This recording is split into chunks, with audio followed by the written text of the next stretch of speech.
Life in ancient Rome wasn't exactly a stroll through the Forum. We often picture marble columns, toga-clad senators, and gladiators roaring to the crowd. But that's the glossy, shiny surface. Beneath it all, beyond the grandeur of temples and triumphs, there was a world far less glamorous, a world where survival was a daily gamble. And if you were a peasant woman, that gamble was stacked against you from the moment you opened your eyes.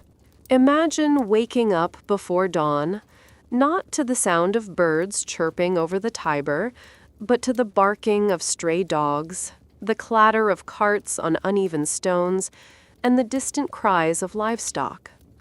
Your home is little more than a wooden shack, often shared with animals because space is scarce and privacy is a luxury you can't afford. The air is thick with smoke from the hearth, the smell of cooking grains and roasting vegetables mingling with less appealing odors, human waste, unwashed bodies, and the scent of poverty. For Roman peasant women, life was a constant negotiation between survival and exhaustion. Work was relentless. You were expected to rise with the sun and spend hours grinding grain, fetching water from polluted wells, tending small plots of land, and managing animals that demanded more care than gratitude. And yet, none of this labor guaranteed safety or even a decent meal at the end of the day. Food was meager. Thin porridge, occasional vegetables, and the occasional fish if fortune, or a clever barter, favored you. Hunger was always lurking, and a sick child, a broken limb, or a failed harvest could plunge a family into calamity. Marriage didn't exactly offer relief. Many peasant women were married off young, their lives carefully arranged to cement alliances or ease economic burdens. Love was a luxury, duty was mandatory, and pregnancy, oh, the relentless, ever-present risk of pregnancy, was a near-constant companion. Childbirth was dangerous, death was common, and each new mouth to feed was another strain on an already fragile household. If you were widowed or unmarried, you could fall into destitution faster than the winter chill could seep into your bones. And yet, within this daily grind, there were fleeting moments of rebellion, humor, and resilience. Peasant women stole scraps of time for laughter, for gossip, for small acts of defiance. Maybe they traded stories with neighbors, whispered rumors about the local magistrate, or shared tiny victories over the oppressive weight of their circumstances. These were acts of survival as much as enjoyment, tiny sparks in a life otherwise consumed by drudgery.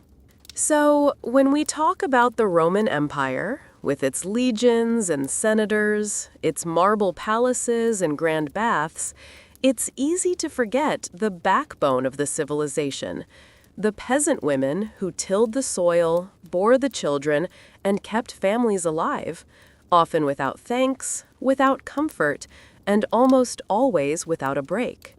Their lives were grueling, unfair, and brutally finite. In the chapters ahead, we'll journey into their world. We'll see the relentless labor, the constant danger, and the daily indignities they endured, but we'll also glimpse their cleverness, resilience, and the small rebellions that made their lives worth living, even if history rarely remembers them. Strap in, it's not pretty, it's not romantic, but it's real, and it's far more fascinating than any marble statue could ever be. The first thing you need to understand about a Roman peasant woman is that she never had the luxury of waking up slowly. Dawn wasn't a gentle light brushing across a clean bed. It was the harsh, nagging cry of the world demanding her attention. If she was lucky, she slept on a thin mat in a wooden shack, sharing space with her children and sometimes the family animals. Privacy, comfort, cleanliness. Those were abstract concepts, discussed in polite society, not something she would ever know. The walls of her home were thin, the roof leaky, the floor uneven, and the cold winter mornings bit into her bones with the subtle cruelty of inevitability. Her first task each day was not optional. She had to fetch water. Roman plumbing may have blessed the rich, but for a peasant woman, the nearest well could be a long, treacherous walk away. Carrying a heavy clay jar back to her home, she balanced not just water, but the invisible weight of responsibility. If she slipped, cracked the jar, or spilled a single drop, the day's survival became harder. Dirty water carried disease, and yet it was all that was available. Clean water was a luxury reserved for the city elite, the senators and their pampered wives. She drank, she cooked, she bathed her children, and she prayed the water didn't make them sick. Breakfast was a humble affair. Often it was nothing more than pulse, a porridge made from whatever grains could be scrounged or cultivated, barley, wheat, or sometimes spelt. If she was lucky, she might have vegetables from her small garden, perhaps a handful of olives, and once in a great while, a bit of cheese. Meat was a rarity, fish a seasonal treat. Hunger was a constant companion, and she learned to ignore the growl of her own stomach to feed her children first. Her own body, weak from malnutrition and endless work, was something she barely had time to consider. Yet that body was expected to endure pregnancy after pregnancy, and each birth was a dangerous gamble. Midwives existed, yes, but the mortality rate for mothers and babies was horrifyingly high. 1 in 3 infants might die before the first year, and many mothers didn't survive childbirth at all. To be a peasant woman in Rome was to live on the knife edge between life and death every single day. Once the household's immediate needs were managed, the day shifted into labor. And by labor, I mean the kind of work that would break a lesser human. Fields needed tending, crops needed planting and harvesting, animals needed feeding and cleaning, and homes needed constant maintenance. Tools were primitive, but the work was relentless. She would rise at dawn, bend over the soil, and not stop until the sun disappeared behind the hills. No one cheered her efforts. No one praised her hands worn raw from toil. Even her children, if they were old enough to help, were just additional laborers in training. Their small hands tasked with the same grinding tasks she had known since childhood.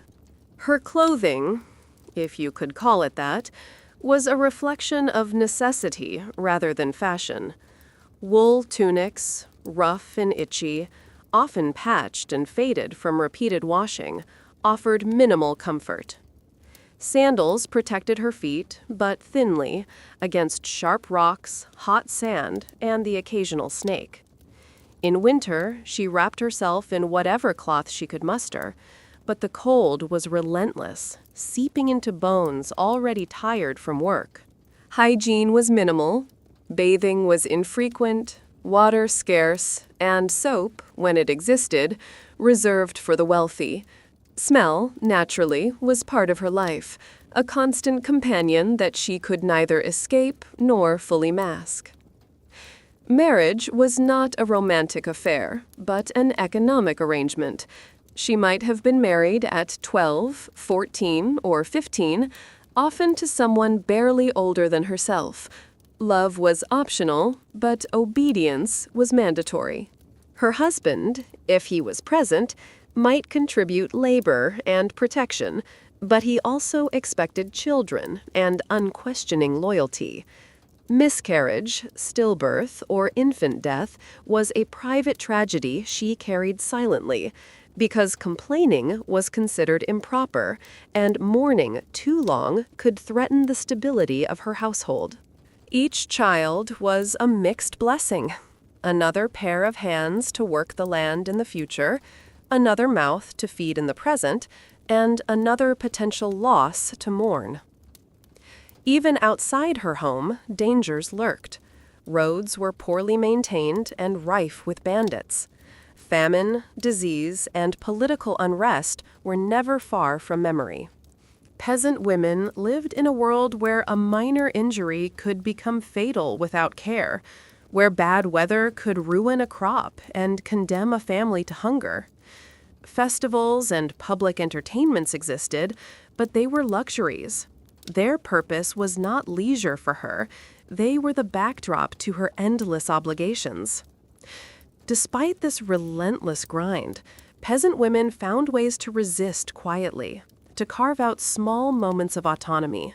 They traded goods and gossip at the market, whispered defiance at the edges of their communities, and nurtured tiny sparks of pleasure in stolen minutes. Perhaps they laughed with a neighbor while tending fields, or shared secret remedies for illness, or simply enjoyed the fleeting warmth of the sun on their backs after a week of rain. These small rebellions did not change their circumstances, but they kept the spirit alive.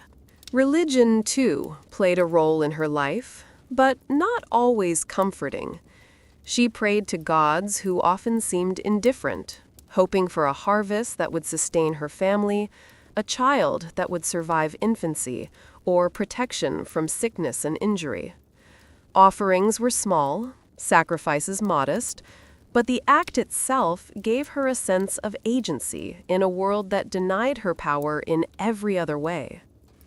By nightfall, when the world finally allowed her a moment to rest, exhaustion would weigh her down.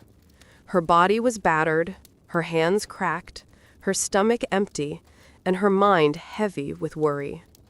Sleep was a brief respite, fragile and often interrupted by sick children, leaking roofs, or the cries of animals.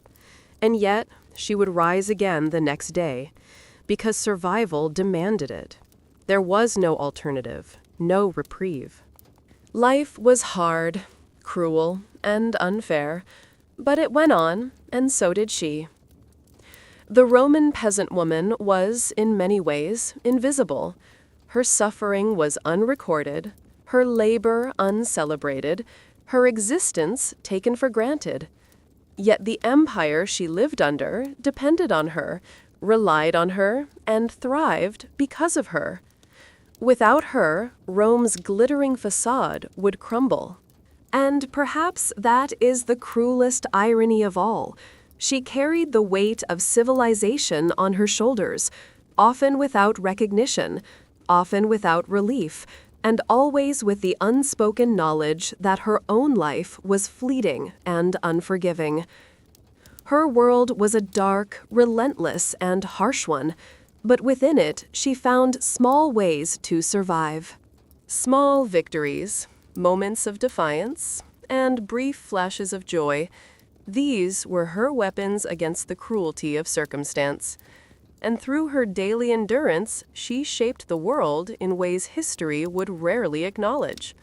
To understand Rome, one must understand her life. The endless labor, the constant fear, the unspoken resilience, and the unflinching reality of being a peasant woman in an empire built on her back. By the time a Roman peasant woman reached adolescence, her life was already mapped out with a grim predictability. Childhood, if it could even be called that, was short. Play was sporadic, brief, and often interrupted by the unrelenting demands of labor. Girls learned early that their value was measured by their ability to work, obey, and endure. Education for them was practical, not literary.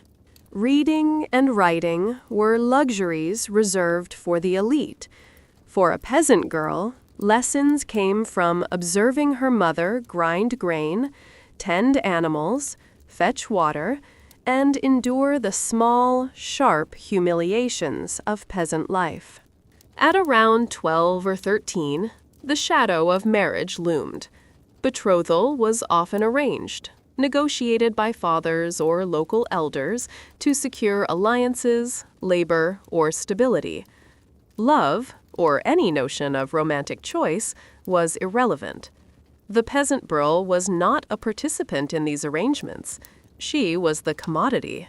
Marrying young was standard because her body was considered ready for childbirth, and a childless wife was seen as useless to a peasant family struggling to survive. And yet, readiness didn't make pregnancy safe.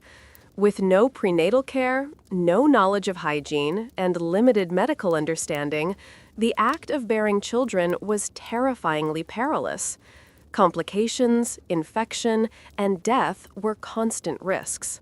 Pregnancy itself was a paradoxical period of both reverence and dread. To carry a child was a sign of a woman's contribution to her family's survival, but it also meant months of exhaustion, restricted mobility, and ever-present anxiety. She had to continue her work, bending over fields, grinding grain, and tending to chores, all while her body changed and weakened.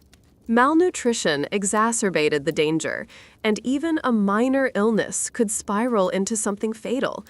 Childbirth was less a miracle and more a gamble with fate itself. 1 out of 3 infants didn't survive past their first birthday, and the mother might join them in tragedy. The peasant woman, even in her supposed prime, was walking a constant tightrope. Her labor didn't end with childbirth. Caring for children was another round of relentless work. From dawn until dusk, she was responsible for feeding, cleaning, teaching rudimentary skills, and protecting her little ones from the harsh realities of life. Illness was always a threat. Smallpox, dysentery, and other infections ran rampant. If a child fell sick, she had few remedies to call upon, often relying on folklore, herbal concoctions, or sheer luck. The emotional toll was immense, compounded by the physical exhaustion that never let her recover. Her own needs were secondary, and sometimes so negligible that she barely remembered what it was like to be hungry or tired for herself. Husbands, when present, were unreliable in terms of household support. Many were also peasants, overworked and underfed, and while some were helpful, most relied on the woman to maintain the home, rear the children, and manage the farm or plot. Domestic tension was common, especially when the strain of survival bore down on the family. Alcohol, tempers, and the relentless grind of poverty often created conflict, yet leaving was rarely an option. Divorce existed, technically, but in peasant life it was catastrophic. A woman without a husband risked destitution. Her labor and her children became bargaining chips, not sources of independence. And then there was the omnipresent social hierarchy. A peasant woman was painfully aware of her place in the world. The elite flaunted their luxury, paraded through forums and baths, and feasted on food she couldn't imagine. Senators' wives were adorned with jewelry, perfumed, and entertained lavishly, while the peasant woman scrubbed floors, tended pigs, and prayed the harvest would be enough to keep her family alive. Shame, envy, and frustration were constant companions, though expressing these feelings openly could invite ridicule or punishment. Peasant women were expected to be humble, compliant, and grateful for whatever crumbs trickled down from above. Despite the drudgery, she did find ways to assert her agency, small though it was. Markets were places of subtle power. Bartering, trading, and networking offered a tiny slice of influence. She could swap surplus grain for eggs, trade a basket of vegetables for a piece of fabric, or gain information about opportunities for temporary work in the nearby villa or estate. Gossip, often derided as trivial, was another form of currency. Knowledge of who owed what, who was ill, or which household needed extra hands could be leveraged. In these fleeting moments, she exercised a degree of control over her life, even if society refused to formally recognize it. Her social interactions, however, were limited by the grueling pace of survival. Free time was nearly non-existent. Even festivals, which might offer temporary respite, were tightly constrained. Attendance required travel, preparation, and resources she often lacked, and yet, when she could, she participated. Festivals, religious ceremonies, and communal gatherings were more than ritual. They were a reminder of life beyond toil. She could laugh, dance, gossip, and briefly escape the endless responsibilities that otherwise defined her existence. These moments, though fleeting, were precious, offering her mind and body a brief reprieve before the relentless cycle resumed. Food was another axis of struggle and ingenuity. A peasant woman rarely had the luxury of eating first or eating well. Children and husbands often took precedence. She learned to make meals stretch, combining grains, wild herbs, and the occasional vegetable or fish into sustenance that barely counted as variety. Preservation was crucial. Salting, drying, and storing whatever she could was a skill learned early. Yet scarcity was a constant threat. Bad harvests could mean hunger, malnutrition, and weakened bodies vulnerable to illness. Her relationship with food was one of strategy and survival, not pleasure. Hygiene was another relentless challenge. Bathing facilities were either communal, distant, or non-existent. Water was scarce, and soap was rare. She managed as best she could, scrubbing clothes by hand in cold water and tending to her own body with minimal resources. Disease thrived in these conditions. Parasites, infections, and skin diseases were common. A small scratch could become deadly without treatment, and the crowded, unsanitary conditions of peasant life ensured that illness spread rapidly. Her body bore the consequences of both her work and her environment, a constant reminder that survival was precarious and that comfort was a luxury she could never afford. And yet, through all of this, there was resilience. Peasant women developed cunning, improvisation, and strength unmatched by the leisurely elites. They learned to stretch meager resources, to protect their children, and to negotiate survival in ways that demanded intelligence, creativity, and courage. Even the act of enduring, the relentless repetition of work, childbirth, and care, was a testament to their fortitude. They were the silent backbone of Roman society, the invisible engine that allowed civilization to function while they themselves remained trapped in grinding poverty. The life of a Roman peasant woman in adolescence was defined by the interplay of obligation, danger, and fleeting personal agency. Every task, from grinding grain to tending animals to negotiating with neighbors, carried a weight far beyond its apparent simplicity. Every day was a negotiation with survival, and failure could mean illness, hunger, or even death. She carried not just her own life, but the fragile well-being of her family, all under the watchful, indifferent eyes of a society that rarely valued her contributions. Through all this, she learned to endure, to survive, and to find meaning in the small victories of daily life. Perhaps she secured a slightly better crop, nursed a child through illness, or bartered a favor that made her family's life just a little less unbearable. These were the moments that defined her existence, fleeting, fragile, but profoundly significant. They were proof that even under the harshest conditions, a peasant woman could assert her agency, her intelligence, and her resilience. In adolescence, she was no longer a child, but not yet fully a mother. She stood on the threshold of her lifelong duties, already seasoned by work, loss, and danger.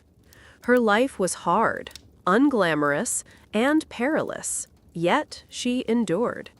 And this endurance, often overlooked in historical texts, was nothing short of extraordinary. It is in understanding these early years, the foundation of labor, risk, and social negotiation, that we begin to grasp why the lives of Roman peasant women were among the harshest in the ancient world. By the time a Roman peasant woman reached full adulthood, her life had hardened into a relentless rhythm of labor, survival, and duty. Adolescence had been a trial run, a prelude to the daily grind that awaited her as a married woman, a mother, and a household manager. Her body was now fully committed to a life of work and reproduction, and her mind carried the weight of both expectation and necessity. There was little room for dreams beyond survival. The world she inhabited allowed no pause, no indulgence, and no guarantees. Morning arrived with the same brutal punctuality as ever. She woke to the groan of the wooden beams, the cold seeping through the cracks in the walls, and the noise of a household already in motion. Children were crying, animals stirring, and the day's work demanding attention before she could even think. Her first task was often to fetch water, the lifeblood of the household and a constant source of anxiety. A misstep, a broken jar, or contaminated water could ruin the day, or worse.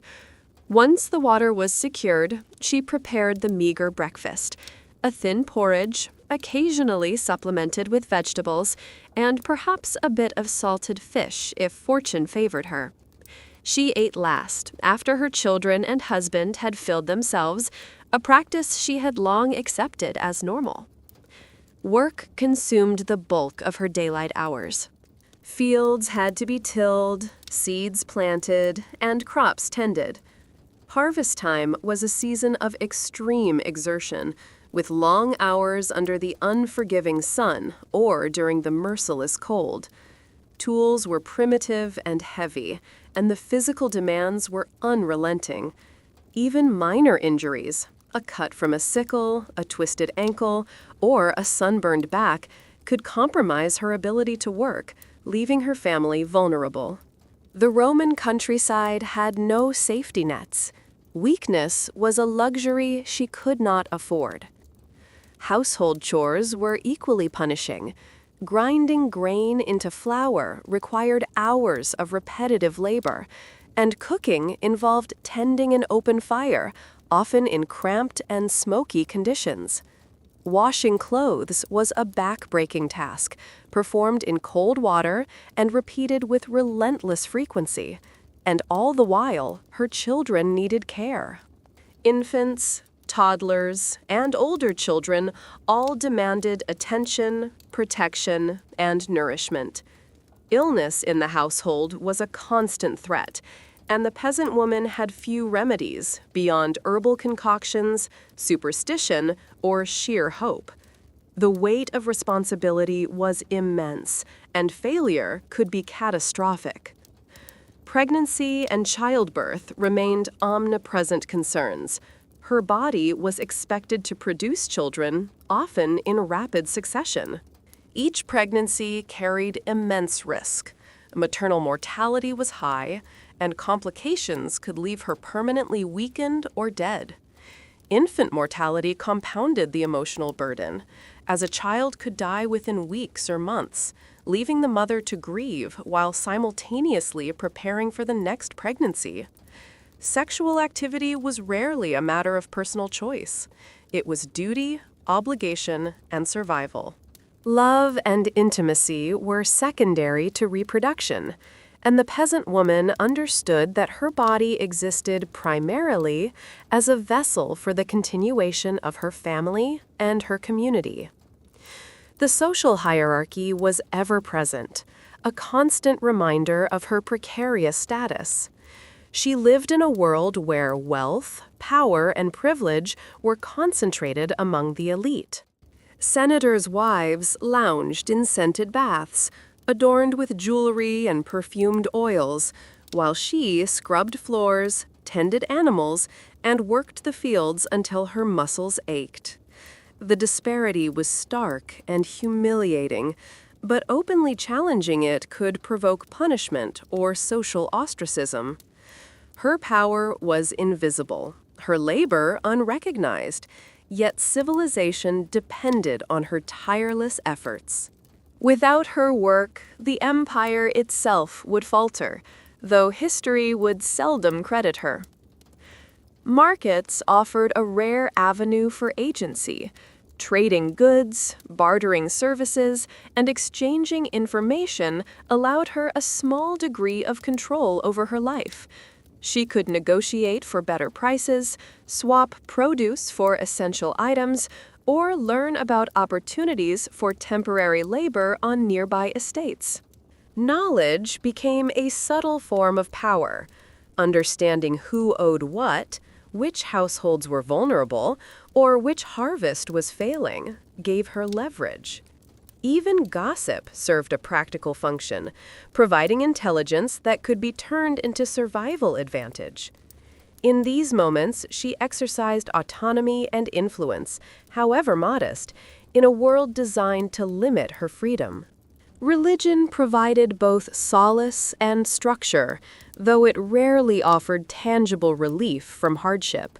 She participated in household rituals, prayed to gods and goddesses for protection, and made offerings in hopes of a good harvest or the health of her children.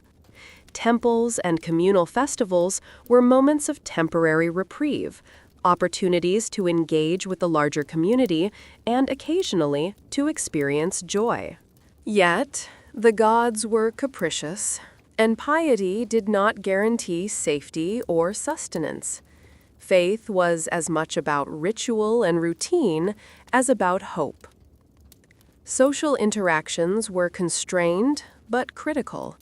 The peasant woman relied on networks of family, neighbors, and fellow laborers for support, advice, and shared resources. These connections could mean the difference between survival and disaster. A neighbor who offered a portion of grain, helped tend sick children, or lent a hand during harvest could significantly alleviate daily burdens. In return, she contributed what she could, maintaining reciprocal relationships that reinforced community cohesion. These bonds were lifelines, fragile but indispensable, in a world that provided little else. Nutrition remained a constant struggle. Meals were dictated by availability, not preference. Grains formed the staple of her diet, supplemented by legumes, vegetables, and the occasional dairy product. Meat and fish were rare treats, and famine or poor harvests could push the household toward starvation. She learned to stretch every morsel, to preserve food through drying or salting, and to improvise meals that would sustain her family through lean times. Her relationship with sustenance was strategic and survival-oriented. Pleasure was secondary to necessity. Hygiene and health were precarious. Water scarcity, primitive sanitation, and crowded living conditions fostered disease. Parasites, infections, and skin conditions were common, and a minor injury could become fatal without care. Her knowledge of remedies was limited, relying on herbs, superstition, and improvisation. The toll on her body was relentless. Her hands were calloused, her back bent from labor, and her endurance tested daily. Despite this, she continued, driven by the imperatives of survival and responsibility. Through all of this, the peasant woman exhibited extraordinary resilience. Endurance, cunning, and adaptability became her defining traits. She navigated a world that undervalued her, endured physical and emotional strain, and maintained her household against overwhelming odds. Her life was harsh, her labor unacknowledged, and her struggles invisible. Yet she persisted, the silent force sustaining her family and, by extension, the empire itself. Adulthood for a Roman peasant woman was not marked by freedom, leisure, or self-determination. It was characterized by relentless labor, constant vigilance, and the unending demands of survival. Her body was both tool and vessel, her mind occupied with strategy and care, and her spirit tempered by necessity. Every day was a negotiation between what was possible and what was required, a delicate balance maintained through strength, ingenuity, and sheer determination. Her endurance, though rarely celebrated, was crucial. The empire's wealth, the food on the elite's tables, and the stability of the countryside all depended on her labor. Yet history would remember the grandeur of Rome, the senators, generals, and emperors, while the peasant woman, who bore the brunt of survival, would remain largely invisible. Her story is one of extraordinary resilience in the face of unrelenting hardship, a testament to the unrecognized labor that sustained an empire. Even in the darkest hours, she found ways to assert herself, however subtly. A clever barter at the market, the successful preservation of a hardest, or the survival of a sick child were victories, small but significant. These acts of agency, resilience, and ingenuity were the essence of her existence, shaping both her family's fortunes and the fabric of Roman society. Adulthood for a Roman peasant woman was a relentless, punishing reality. It was defined by labor, reproduction, and survival, with fleeting moments of agency and pleasure. Her life was grueling, her hardships constant, and her contributions invisible, yet indispensable. To understand the backbone of Roman civilization, one must recognize the endurance, intelligence, and resilience of the women who sustained it from the margins. By the time a Roman peasant woman reached mid-adulthood, her life had settled into a rhythm that was exhausting, punishing, and almost unbearably repetitive. Youth had been a trial run, adolescence a harsh education in survival, and now she was fully immersed in the relentless cycle of labor, care, and reproduction. The world she lived in offered no comfort, no breaks, and no guarantees, only the ongoing expectation that she would endure, produce, and maintain the fragile structure of her household. Morning began with the same harsh reality she had known since childhood. There was no dawn that gently coaxed her awake. Instead, she stirred to the cacophony of animals, children, and the demands of the household. Water had to be fetched, fires started, and the meager breakfast prepared. Her own nourishment came last, after she had fed her children and husband. She understood hunger intimately, but had little time or energy to indulge it. The body that had carried multiple pregnancies, endured childbirth, and worked ceaselessly in the fields demanded sustenance she rarely had the luxury to provide for herself. Her labor was unrelenting. Fields needed tending year-round, crops required planting, weeding, and harvesting, and livestock demanded constant care. Her hands were cracked from work, her back bent from bending over soil, and her muscles a map of fatigue. Tools were rudimentary, injuries common, and yet she persisted. There was no safety net. If she fell ill or was incapacitated, her family would face starvation or collapse. Even minor setbacks, a poor harvest, a sick child, a broken tool, could have catastrophic consequences. Every task carried stakes beyond the immediate, Every failure was amplified by the precariousness of survival. Childcare remained a relentless responsibility. Infants and toddlers needed constant attention, and older children required guidance, protection, and supervision.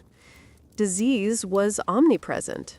Dysentery, smallpox, and other illnesses could strike suddenly, and remedies were limited to folk knowledge, herbs, and sheer hope.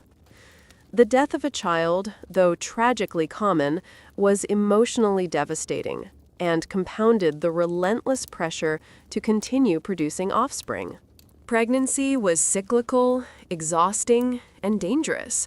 She was expected to bear children in rapid succession, often without recovery, each birth a gamble with life itself. Husbands provided inconsistent support.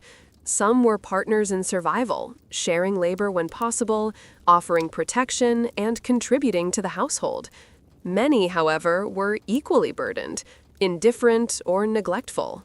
Domestic tensions were common, exacerbated by scarcity, fatigue, and the harsh demands of peasant life. Divorce existed, but for a woman dependent on household labor and the support of her husband, separation was a catastrophic option. Her survival was tied not only to her own labor, but to the stability of her marital arrangement, limiting her autonomy and reinforcing her vulnerability. Social hierarchy pressed down on her constantly. Roman society celebrated the lives of the elite, senators, magistrates, and wealthy women who adorned themselves in luxurious fabrics and scented oils, but the peasant woman remained invisible. She scrubbed floors, harvested crops, and cared for her family while the powerful flaunted leisure and wealth. Recognition was rare. Her contribution to society, vital though it was, remained unacknowledged. She bore the weight of survival for herself, her children, and the broader community, all while being rendered socially invisible. Markets offered brief opportunities for agency. Bartering, trading, and negotiating allowed her some influence over her household's survival. She could swap surplus grain for vegetables, exchange eggs for fabric, or secure temporary work in nearby villas. Knowledge became a subtle form of power. Understanding local circumstances, who owed what, and where opportunities existed gave her leverage. Even gossip had practical utility, allowing her to navigate the complex network of village life. In these moments, she exercised a measure of autonomy in a world designed to limit her freedom. Religion played a crucial role in mid-adulthood, offering structure and the sense of purpose. She participated in household rituals, prayed to gods for protection and fertility, and made offerings for good harvests and healthy children. Communal festivals were rare reprieves, providing social connection and temporary relief from the unyielding demands of daily life. Faith was both comfort and ritual, a framework within which she could find meaning despite relentless hardship. Nutrition remained a strategic concern. Meals were based on availability rather than preference. Grains were the staple, supplemented by legumes, vegetables, and the occasional dairy product. Meat and fish were rare indulgences, and famine or poor harvests could quickly push the household to the brink of starvation. She mastered the art of stretching food, preserving surplus, and improvising meals. Her relationship with sustenance was one of calculation and necessity, not enjoyment. Hygiene and health were constant challenges. Water scarcity, rudimentary sanitation, and crowded living conditions fostered disease. Parasites, infections, and skin ailments were common, and minor injuries could become fatal without treatment. Her body, worn from decades of labor and childbirth, bore the physical toll of survival. Her resilience was extraordinary, her endurance remarkable, yet her life remained precarious. Despite these hardships, peasant women developed remarkable adaptability and cunning. They negotiated social and economic networks, leveraged knowledge for survival, and found fleeting moments of personal agency. Small victories, securing extra food, nursing a sick child back to health, or successfully bartering for essential items, provided both practical benefit and psychological reprieve.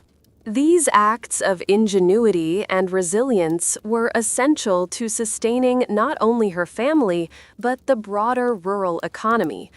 Adulthood for a Roman peasant woman was defined by unending labor, reproductive responsibility, and social subordination.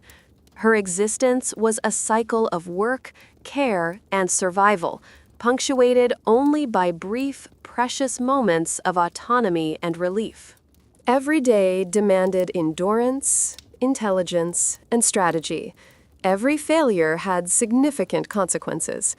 Her contributions were vital to her family, her community, and the empire itself, yet society largely ignored her. Her resilience, though often unrecognized, was central to the functioning of Roman society. The empire's prosperity depended on the tireless labor of women like her, whose lives were consumed by toil and danger. Even in mid-adulthood, she persisted, navigating the harsh realities of survival with skill, ingenuity, and determination. Her story is one of endurance, resourcefulness, and quiet heroism, a testament to the unacknowledged labor that sustained civilization itself. Through the lens of mid-adulthood, the Roman peasant woman emerges as a figure of extraordinary strength. She endured physical toil, social marginalization, and constant danger, yet maintained her household, protected her children, and navigated a complex and unforgiving world. Her life was defined not by comfort or recognition, but by survival, resilience, and the relentless pursuit of the next day. In understanding her reality, we begin to grasp the profound sacrifices and unheralded contributions of the women who formed the backbone of the Roman countryside. By midlife, a Roman peasant woman had become both a fixture and a force within her household, the glue that held the fragile threads of survival together. Her body bore the marks of decades of relentless labor, pregnancy, and the harsh environment, and her mind was a repository of strategies, knowledge, and small victories accumulated through years of necessity. But life was far from easier. In fact, the challenges intensified. Physical exhaustion, social pressures, and constant responsibility were her companions, and there was little relief from either. Morning arrived like a battering ram. There was no gentle light, no slow waking. Instead, the day demanded her immediately. Children needed care, animals had to be fed, fires started, and the meager breakfast prepared. Her own sustenance was often an afterthought, a thin porridge or leftover scraps consumed quickly between chores. Hunger was an intimate companion, but she had learned to survive alongside it. Her body, already worn from repeated pregnancies and years of labor, reminded her constantly of the physical cost of survival. Yet she persisted, because the household, the family, and even the survival of her small corner of the empire depended on her endurance. Labor in the fields consumed the bulk of daylight hours. The crops demanded constant attention. Weeds had to be removed, and animals cared for. Every task required strength and skill, yet injuries and accidents were ever-present threats. A slip with a sickle, a sprained ankle while fetching water, or overexertion could jeopardize her ability to work and, by extension, her family's survival. Tools were crude and unyielding, and conditions unforgiving. Even minor setbacks, A failed harvest, an animal lost, a sudden illness could cascade into disaster. Every day was a negotiation with circumstance, every moment a test of endurance. Child-rearing was no less relentless. Infants, toddlers, and older children required constant attention. They fell ill frequently, with diseases like dysentery, smallpox, and respiratory infections running rampant. Remedies were limited to herbal concoctions, superstition, or sheer luck. The emotional toll of losing a child was immense, yet life demanded that she continue. Pregnancy remained a near constant reality, each gestation a high-stakes gamble with her own life and that of her unborn child. Childbirth was dangerous, and complications were common. Her body was a vessel of both hope and risk, expected to sustain life repeatedly, often without rest. Domestic life offered little respite. Household chores, cooking, cleaning, laundry, and maintaining the home were daily marathons. Grain had to be ground, clothes washed, and meals prepared over smoky hearths. Firewood needed to be gathered, water drawn, and spaces kept minimally sanitary despite limited resources. The house, often small and shared with animals, offered little comfort. Sleep was short, interrupted by the cries of children, the needs of the household, or the ceaseless pressure of labor. Her body and mind rarely had time to recover, and exhaustion became a permanent state of being. Husbands were inconsistent allies. Some contributed labor and protection, many did not. They were themselves overworked, indifferent, or unpredictable. Tensions were common, exacerbated by scarcity, fatigue, and the relentless demands of peasant life. Divorce existed, but was rarely viable. Separation often meant destitution. A woman's survival depended on her own labor, her children, and the fragile stability of her marital arrangement. Autonomy was limited, but she adapted, finding ways to negotiate within the constraints imposed upon her. Social hierarchy was a constant, invisible pressure. The elite flaunted luxury, while she labored in obscurity. Senators' wives adorned themselves in silks, perfumes, and jewelry, their leisure starkly contrasting with her endless toil. Recognition was rare, her contributions vital yet invisible. She bore the weight of survival for herself, her family, and, indirectly, the empire itself. The stark inequality of the world she inhabited was unyielding and humiliating, yet she endured, her labor the invisible backbone of civilization. Markets and communal gatherings provided rare opportunities for agency. Bartering, trading, and exchanging information allowed her small but meaningful influence over her household's survival.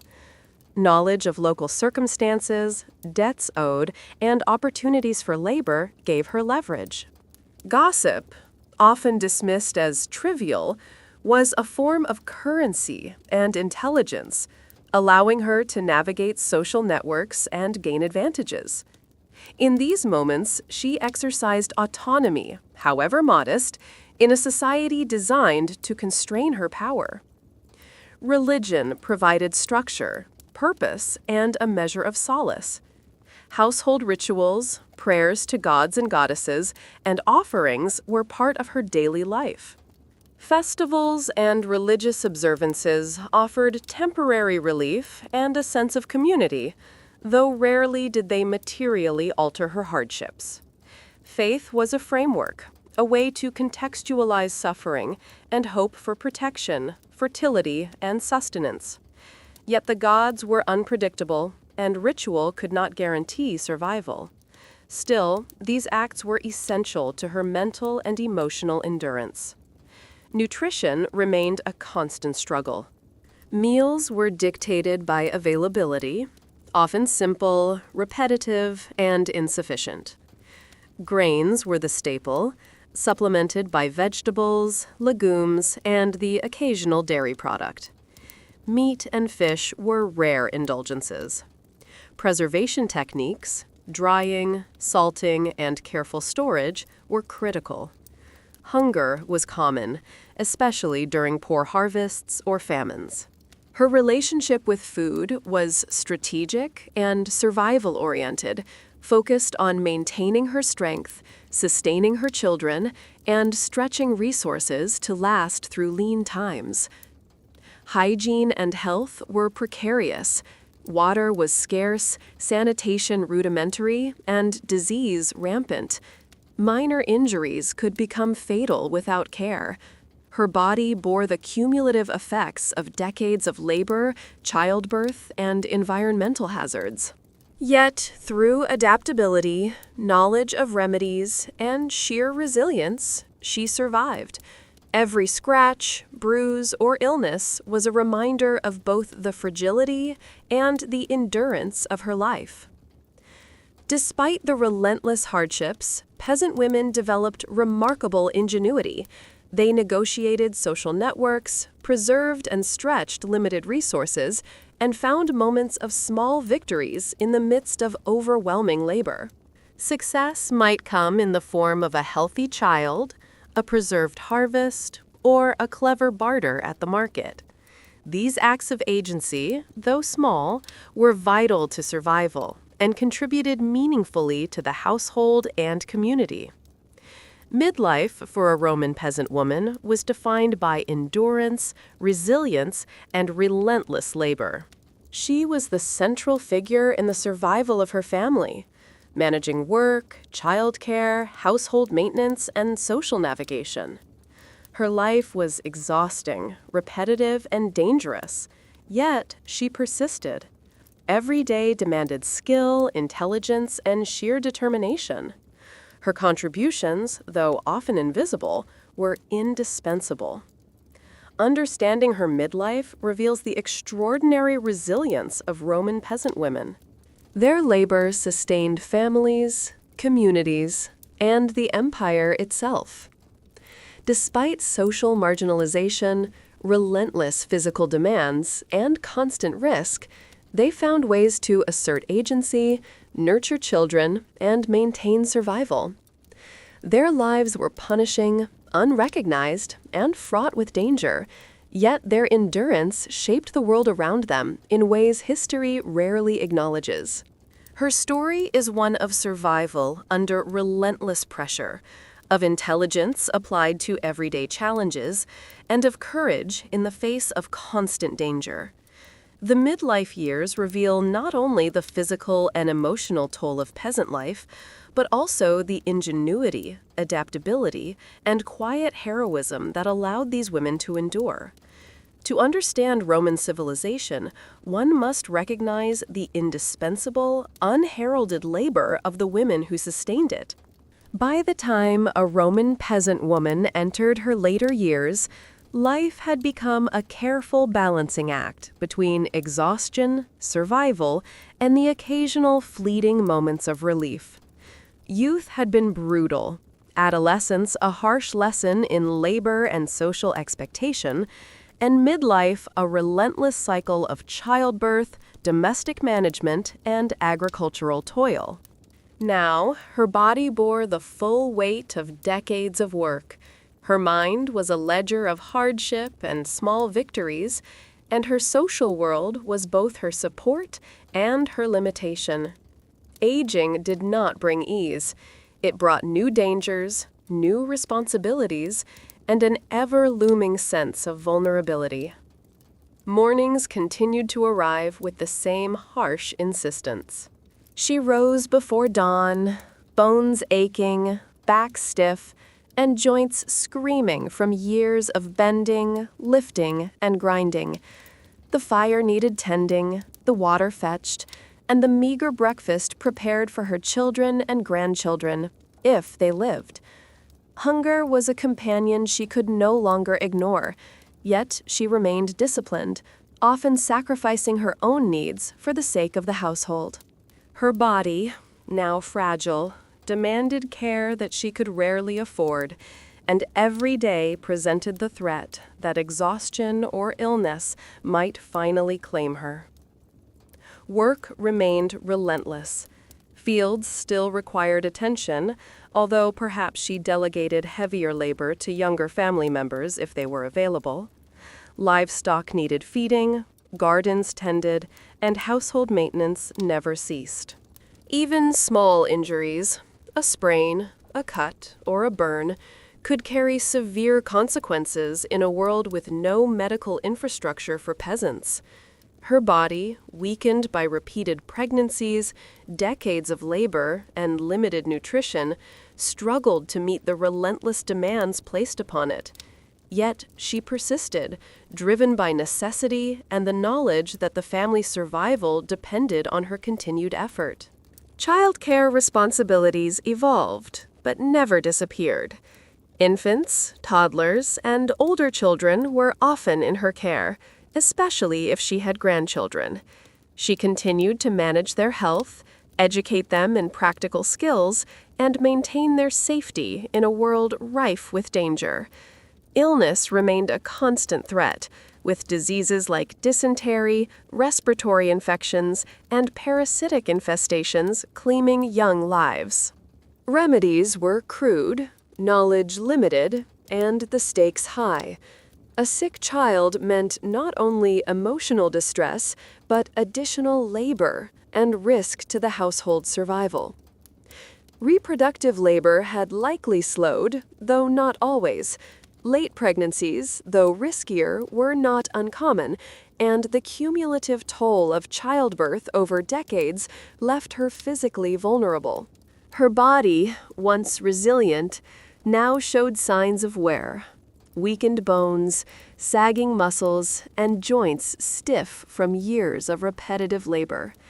Maternal mortality may have spared her in earlier years, but aging brought new health vulnerabilities. Despite these challenges, the expectation to contribute to the household, whether through labor, childcare, or wisdom, remained relentless. Social hierarchies continued to remind her of her limitations. The elite flaunted wealth and leisure, living lives of comfort unimaginable to a peasant woman. Senators' wives bathed in perfumed oils, dined on rich foods, and displayed their social status through clothing and jewelry, while she scrubbed floors, tended livestock, and managed her family's survival. Recognition was rare. Her labor, though vital to society, remained invisible. She endured, not for glory, but because civilization depended on her unacknowledged contributions.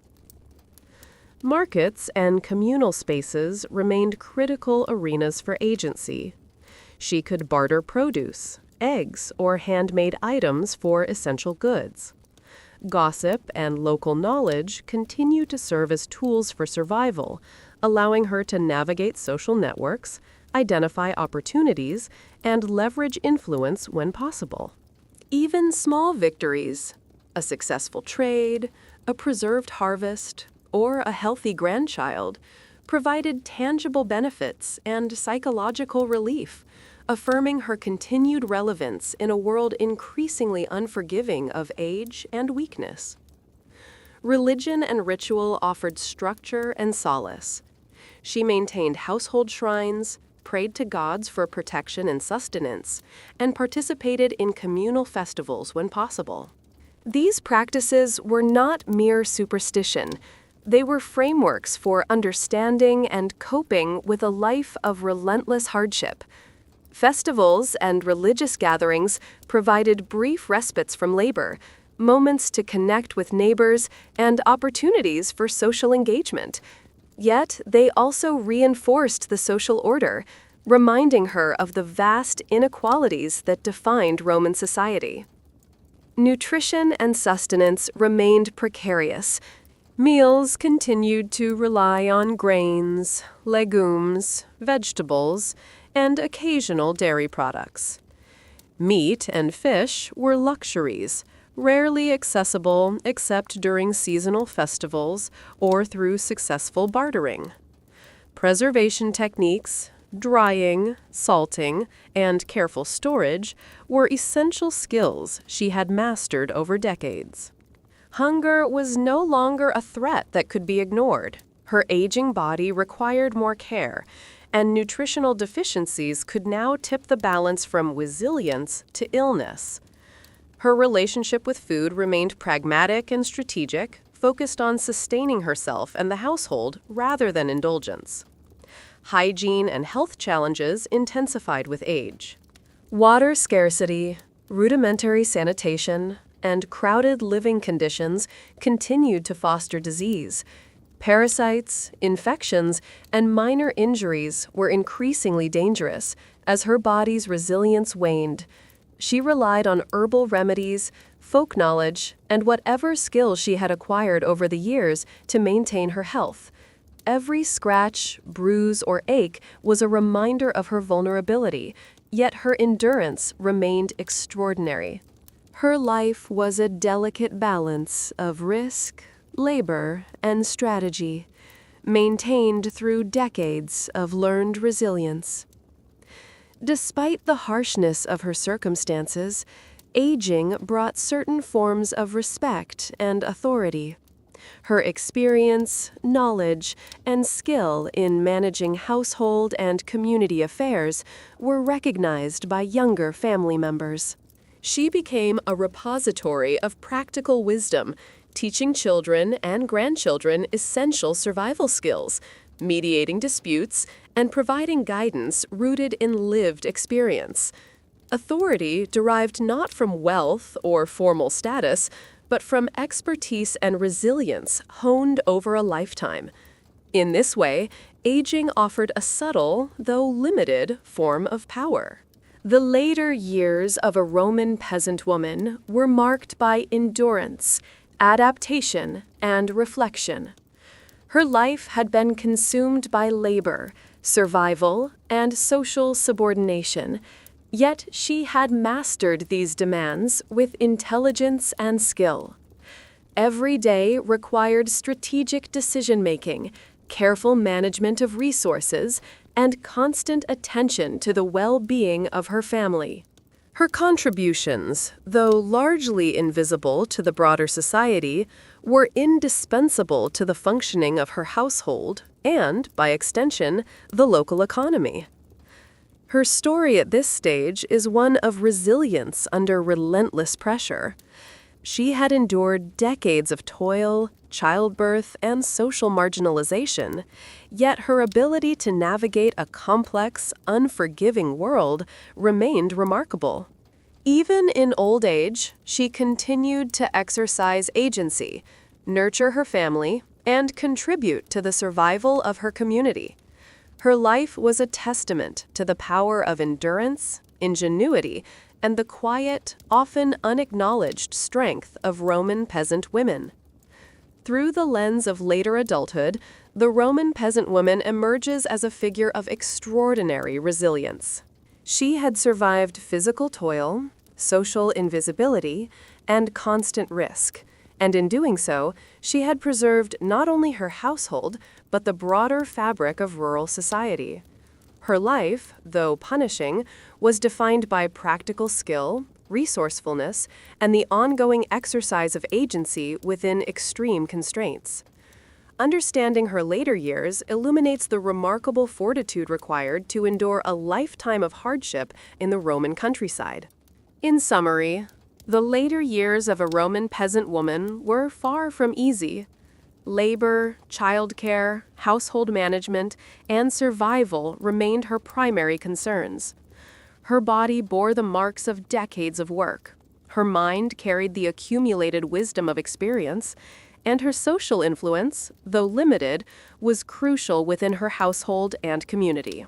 Through resilience, ingenuity, and perseverance, she navigated a life defined by hardship, sustaining herself, her family, and, in small but vital ways, the very society around her. By the time a Roman peasant woman reached her elder years, life had become a careful dance between fragility and necessity. Her body, once capable of endless labor, had begun to betray her. Her joints ached, her strength waned, and the cumulative toll of decades of work, childbirth, and exposure to the elements weighed heavily. Yet, despite the physical decline, her responsibilities and influence within her household remained significant. Age did not grant her leisure. It granted her authority, born from experience, knowledge, and endurance, tempered by the awareness that her survival was now even more precarious. Morning routines had softened slightly, if only because younger hands could now share the most physically demanding chores. Still, the day began before sunrise, with the need to ensure the household's survival. Water had to be drawn, fires tended, and meals prepared. Her own food was often lask, eaten in small portions to conserve enough for others. Hunger, fatigue, and pain were constant companions, yet the tasks could not be postponed. Her family depended on her guidance, her labor, and her ability to maintain a semblance of order in a world that offered little mercy. Labor in the fields and gardens persisted, though the heaviest work might now fall to her children or grandchildren. She supervised planting, harvesting, and animal care, her experience invaluable in guiding younger family members. Small hands learned to sow seeds properly, to care for livestock, and to recognize the signs of disease in crops or animals. Though her physical strength had diminished, her mind retained the hard-earned skill of decades, and in this she exerted quiet but undeniable power. Mistakes could be catastrophic, and her guidance was essential to survival. Childcare and household management continued to dominate her daily life. Grandchildren or younger relatives often fell under her supervision. Their illnesses were a source of worry, and she was expected to provide remedies, comfort, and instruction. Despite the emotional strain, she persisted, using her knowledge of herbs, folk medicine, and practical wisdom to safeguard the young ones in her care. Each success, a child recovering from illness, a garden thriving, a harvest preserved, was a testament to her resilience and indispensability. Reproductive labor, though largely behind her, had left its mark. Her body bore the permanent consequences of multiple pregnancies, weakened bones, scars, and physical wear. Childbirth had been dangerous, sometimes leaving her with chronic ailments. Yet she had survived, and in doing so, provided the next generation, a labor of love and survival that ensured the household's continuity. Her reproductive history, while now a past burden, remained central to her role and respect within the family. Social hierarchy remained ever present. The elite flaunted luxury, their lives of leisure and indulgence a stark contrast to her daily grind. Senators' wives lounged in perfumed baths, draped in fine silks, while she labored in the fields, cooked over open fires, and managed a household with minimal resources. Recognition was rare. Her contributions, though essential, were invisible to the broader society. Yet her knowledge, endurance, and practical wisdom were invaluable to those who depended on her. Her authority was subtle but real, rooted not in wealth or status, but in skill, experience, and survival. Markets and communal interactions continue to offer avenues for influence. She could barter produce, eggs, or homemade goods for essentials, negotiate for temporary work, and maintain social networks that provided support and resources. Knowledge of local circumstances, debts, and opportunities remained critical, and gossip often served as intelligence for survival. Even minor victories in trade or negotiation had tangible benefits, offering both material support and psychological satisfaction. These small acts of agency demonstrated that, despite age and hardship, she remained an active participant in her community. Religion played an increasingly significant role. Household shrines, prayers, and offerings provided structure, comfort, and a sense of control over circumstances largely beyond her power. Communal festivals offered rare respite, social connection, and a chance to participate in rituals that reinforced both faith and community bonds. Her devotion was practical as much as spiritual, a framework for coping with the relentless demands of survival, a way to interpret misfortune, and a source of hope in a world that often offered little. Nutrition remained a constant concern.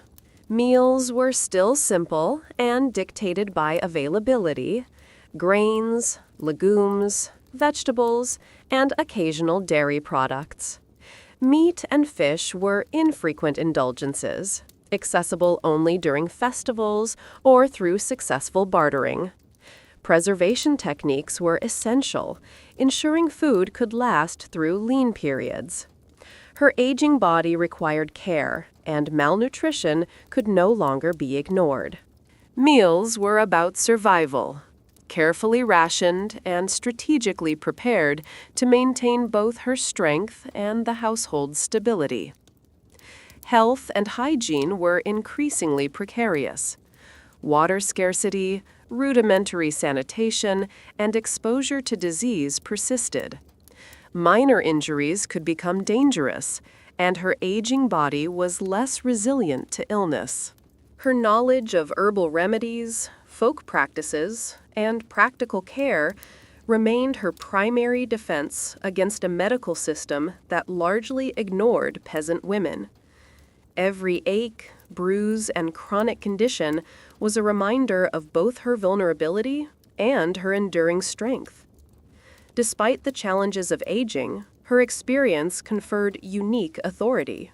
She became a teacher, mentor, and mediator, guiding younger family members in labor, childcare, and household management. Her wisdom, acquired through decades of trial, failure, and survival, was invaluable. Authority derived not from formal status, but from necessity, experience, and respect earned through resilience. She taught the next generation how to survive in a world that offered little mercy, passing down knowledge that could mean the difference between life and death. In these later years, the Roman peasant woman's life was defined by endurance, wisdom, and subtle power. Labor, childcare, and household management remained demanding, but her knowledge and experience allowed her to navigate challenges with efficiency and insight. She retained influence within her family and community, her authority grounded in the lived reality of survival. Her contributions, though invisible to the elite, were essential to the continuity and stability of rural life. Her story in old age is one of resilience, adaptability, and quiet heroism. She had survived decades of labor, childbirth, social marginalization, and physical danger. She had preserved her family, guided younger generations, and maintained the household against all odds. Her life, though largely unrecorded and uncelebrated by history, was central to the functioning of Roman society. Her endurance, intelligence, and practical skill ensured survival in a world that offered little comfort or recognition. Ultimately, the elder Roman peasant woman embodied the cumulative strength of a lifetime. She had endured the harshest aspects of human existence: physical toil, social invisibility, reproductive labor, and constant threat, yet she continued to contribute, guide, and survive. Her life was a testament to resilience, adaptability, and quiet agency, offering a glimpse into the unacknowledged labor that underpinned Roman civilization. In her story, we see not only suffering, but also the extraordinary capacity for endurance, skill, and survival that defined the lives of peasant women across the empire. By the time a Roman peasant woman reached her later middle years, life had become a careful negotiation between relentless labor, family survival, and the gradual deterioration of her own body. Youth and early adulthood had been defined by endless toil, pregnancy, and the unyielding demands of survival. But now, the cumulative weight of decades was impossible to ignore. Her muscles ached, her bones creaked, and her energy waned. Yet, despite physical decline, her role in the household remained central, her influence subtle but critical, and her labor indispensable. Life was no less demanding, and the stakes for failure were higher than ever. Morning began with the familiar urgency. Dawn offered no comfort, only the expectation of immediate action. Fires had to be lit, water drawn, and meals prepared. Children, grandchildren, and sometimes elderly relatives relied on her care. Even the simplest tasks were complicated by physical fatigue. Bending to scrub floors, carrying water, or tending to animals required more effort than in her youth. Hunger and exhaustion were constant companions, but she had long learned to compartmentalize pain, pushing forward with the relentless rhythm of survival. Her body, a living record of decades of labor and childbearing, was both a tool and a limitation. Agricultural labor, though sometimes shared with younger family members, remained a significant part of her day. Crops demanded attention year-round, from planting and weeding to tending and harvesting. Livestock required feeding, care, and protection from disease or predators. Tools were rudimentary, conditions harsh, and mistakes costly. A failed harvest, the illness of an animal, or damage to stored grain could imperil her household for months. Each day was a high-stakes balancing act, a careful negotiation between what her body could achieve and what survival demanded. Childcare and household management continued to occupy her time. Infants, toddlers, and older children required constant supervision, education, and protection. Illness remained a constant threat. Dysentery, smallpox, respiratory infections, and parasites were ever-present dangers. Remedies were limited, relying on herbs, folk practices, or luck. The emotional toll of sickness and loss weighed heavily, yet she persevered. Pregnancy, though less frequent at this stage, had left permanent marks on her body and continued to affect her health. Each new life she helped bring into the world was both a blessing and a risk, a testament to her resilience and indispensability. Domestic labor, never trivial, was exhausting. Cooking, cleaning, laundry, and general household maintenance consumed hours each day. Fires had to be managed, water drawn and boiled, and spaces kept as clean as possible in challenging conditions. Her home, often small and shared with animals, offered little comfort. Sleep was fragmented and short, often interrupted by the needs of children or the demands of labor. Chronic fatigue was her constant companion, yet she had no choice but to endure. Her survival and that of her household depended on her unceasing effort. Social hierarchy continued to impose constraints and underscore inequality. The elite flaunted leisure, wealth, and status, while she labored in obscurity. Senators' wives enjoyed perfumed baths, fine clothing, and sumptuous meals, a stark contrast to her daily grind. Recognition of her labor was rare, yet she understood its importance. Her work sustained not only her family, but also the broader rural economy. The empire depended on women like her, though history largely ignored their contributions. Her life was an essential but invisible pillar of Roman society. Markets and social interactions offered limited but meaningful opportunities for agency. She could barter goods, negotiate for services, and gather information valuable to her household. Knowledge of local debts, harvest conditions, and available labor was a form of power, allowing her to make strategic decisions. Gossip, often dismissed as trivial, was another tool for survival, providing intelligence that could protect her family or improve their circumstances. Even small victories, a successful trade, a healthy child, or a preserved harvest, were essential to maintaining household stability and her sense of agency. Religion continued to offer structure, hope, and occasional solace. Household shrines, prayers, and offerings were integral to daily life, providing a framework to understand misfortune and seek protection. Festivals and communal rituals offered temporary respite, social connection, and moments of joy or celebration. Faith was both practical and emotional, giving meaning to her relentless labor and providing psychological support in a life defined by scarcity and danger. Nutrition remained a central concern. Meals were dictated by what could be produced or obtained, often simple and repetitive. Grains were the staple, supplemented by legumes, vegetables, and occasionally dairy. Meat and fish were rare luxuries, accessible primarily through festivals, trade, or the luck of circumstance.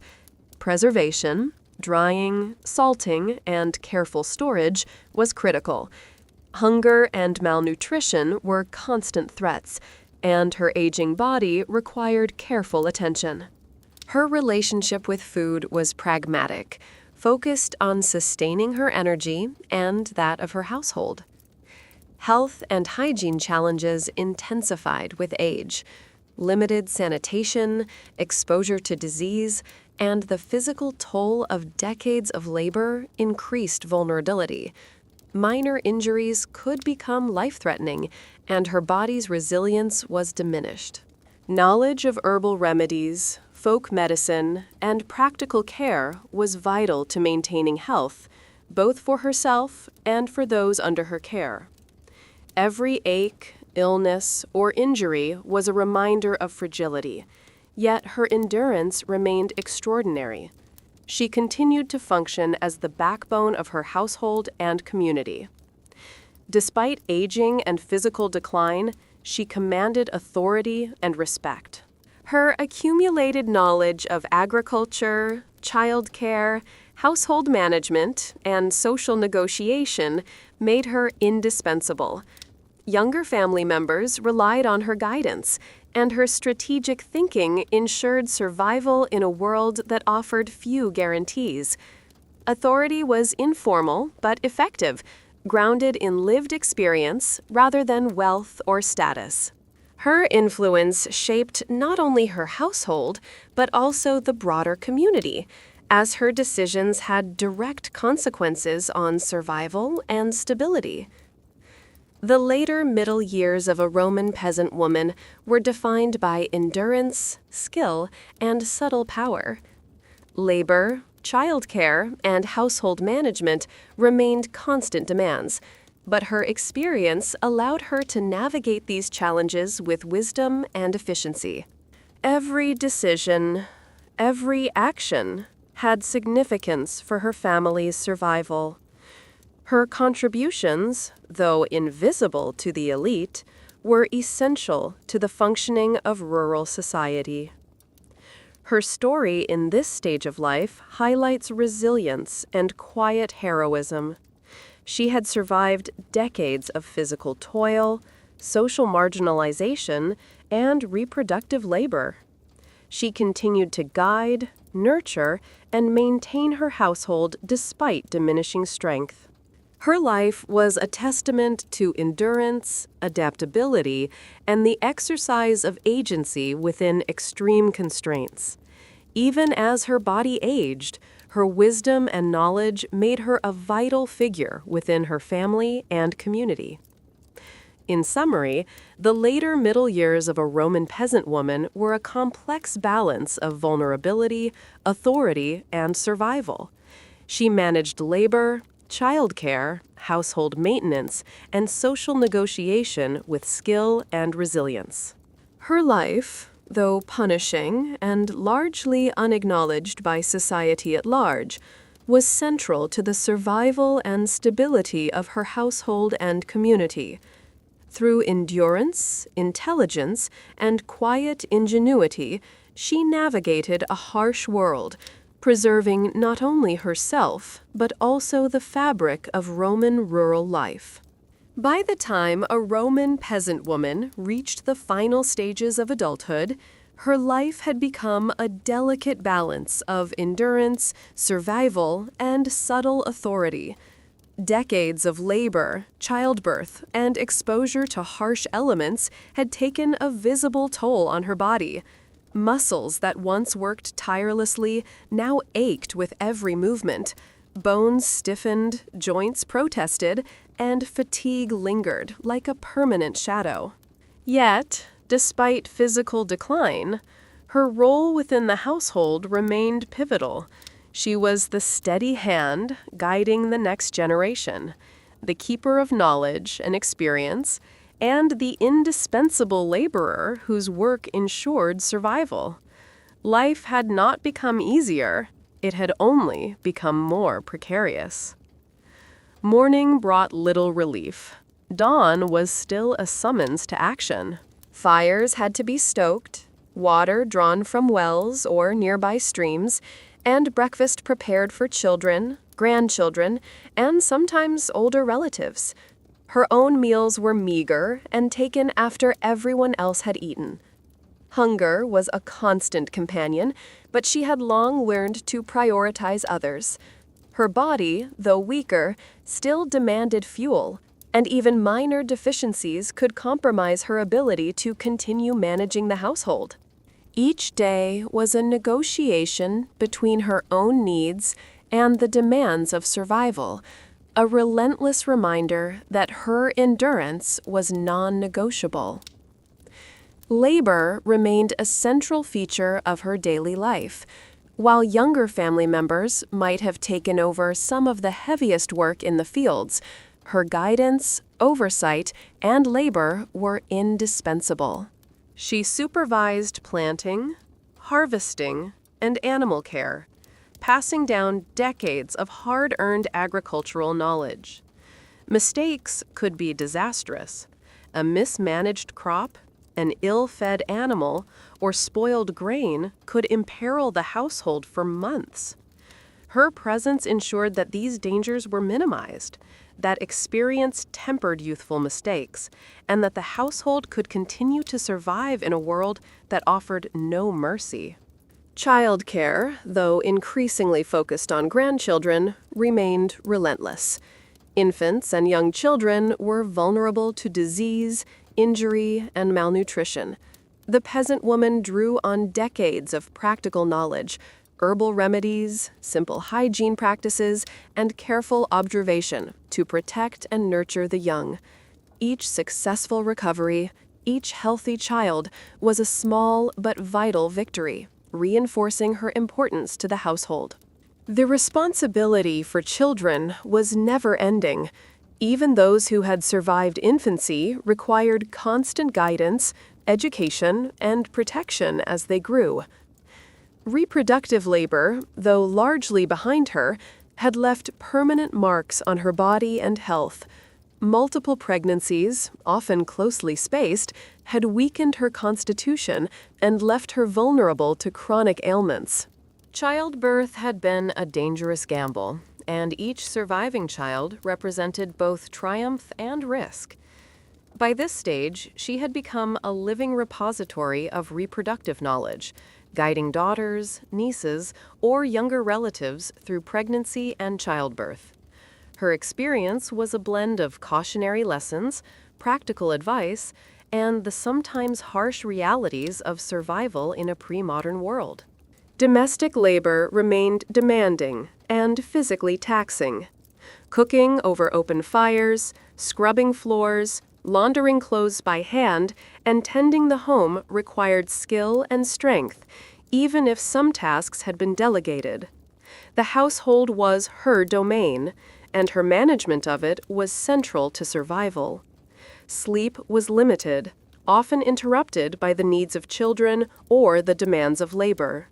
Exhaustion was constant, yet she continued to function as the linchpin of the family unit, balancing multiple responsibilities with efficiency born of necessity. Social hierarchy remained an unyielding pressure. While elite women enjoyed lives of leisure, adorned in fine silks and perfumed oils, she toiled in obscurity.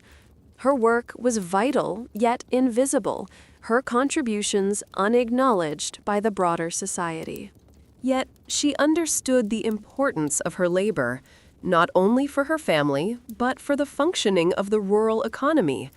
Her strength, knowledge, and endurance formed an invisible backbone, sustaining both her household and, indirectly, the empire itself. Recognition was rare, but her impact was undeniable.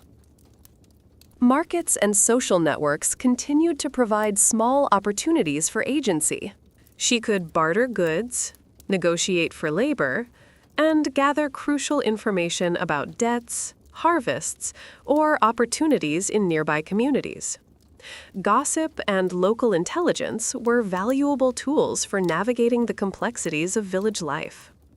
Even small victories, securing extra food, trading for a useful tool, or maintaining social alliances, offered practical benefits and a sense of control in a life largely dictated by circumstance.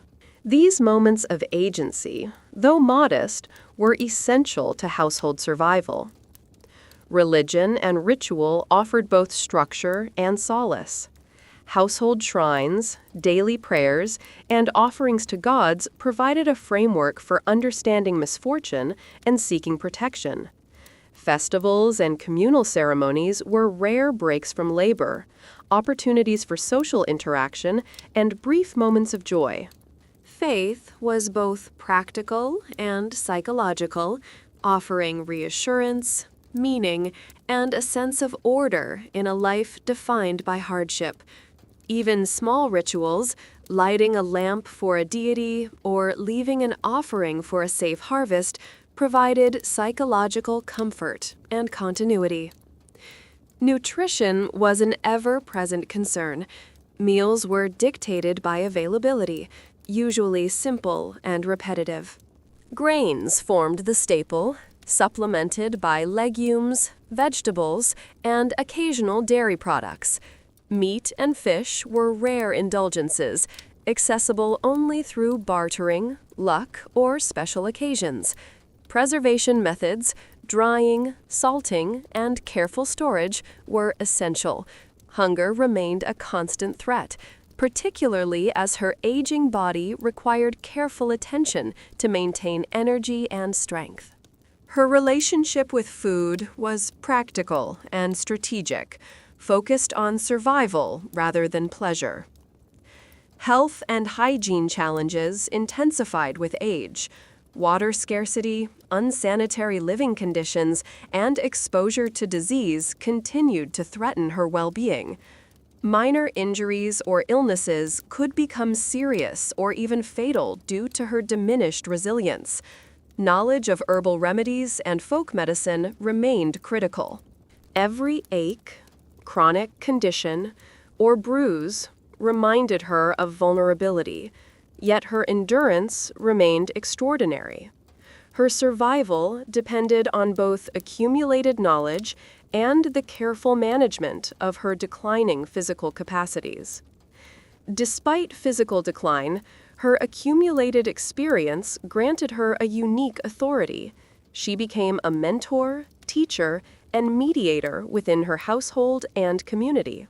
Younger family members relied on her guidance for childcare, labor, and practical decision-making.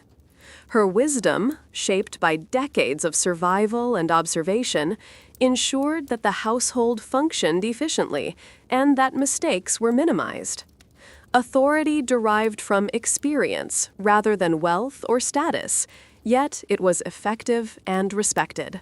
Her decisions could determine the survival of children, the success of crops, and the stability of her household. The final stages of adulthood for a Roman peasant woman were defined by resilience, skill, and subtle influence. Labor, childcare, and household management remained demanding, but her experience allowed her to navigate these responsibilities with efficiency and insight. Every action, every decision, carried consequences for the survival and well-being of her family. Her contributions, though invisible to the broader society, were essential to the continuity and stability of rural life. Her story in this stage of life is one of quiet heroism. She had survived decades of physical toil, reproductive labor, social invisibility, and constant danger. She continued to guide, nurture, and manage her household despite diminishing strength. Her life, largely unacknowledged by contemporary historians or the elite, was vital to the functioning of her family and community. Her resilience, intelligence, and adaptability allowed her to endure in a world designed to challenge her at every turn. In conclusion, the final stages of adulthood reveal the extraordinary endurance of Roman peasant women. Their labor, knowledge, and authority ensured the survival of households, the transmission of skills and wisdom, and the functioning of rural society. Despite social marginalization and the physical toll of a lifetime of labor, they remained indispensable, exercising subtle but significant influence over the lives of those around them. Their story is one of survival, skill, and quiet courage, a testament to the unrecognized backbone of Roman civilization. By the time a Roman peasant woman reached the final decade of her life, her existence was a precarious dance between fatigue, survival, and the subtle authority she had earned through decades of labor and experience. Her body, once resilient and capable, now bore the full toll of childbirth, fieldwork, and household labor. Every movement was accompanied by stiffness, aches, or lingering pain, yet her responsibilities remained immense. She was the linchpin of her household, the keeper of practical wisdom, and the silent engine of survival for her family. In the eyes of the elite, she might have been invisible, but in her own world, she was indispensable. Mornings remained harsh and unrelenting. Dawn brought little comfort. It was simply the time to begin. Water had to be drawn from wells or nearby streams, fires tended, and meals prepared for children, grandchildren, and aging relatives.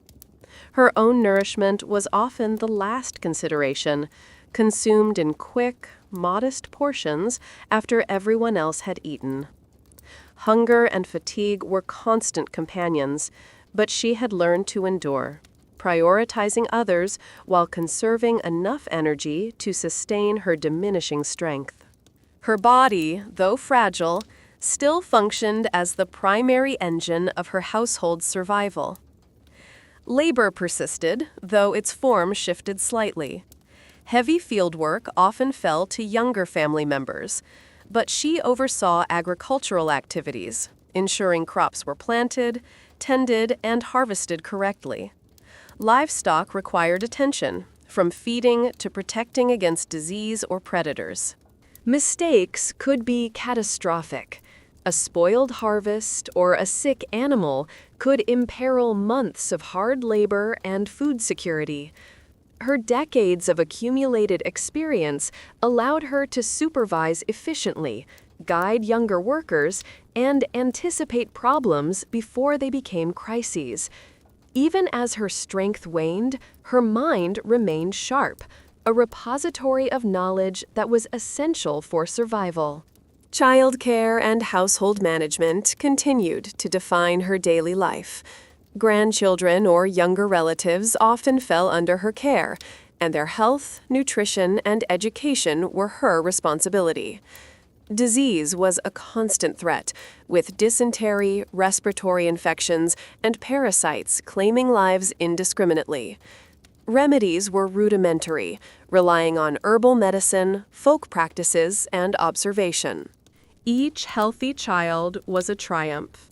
Each minor recovery a testament to her skill.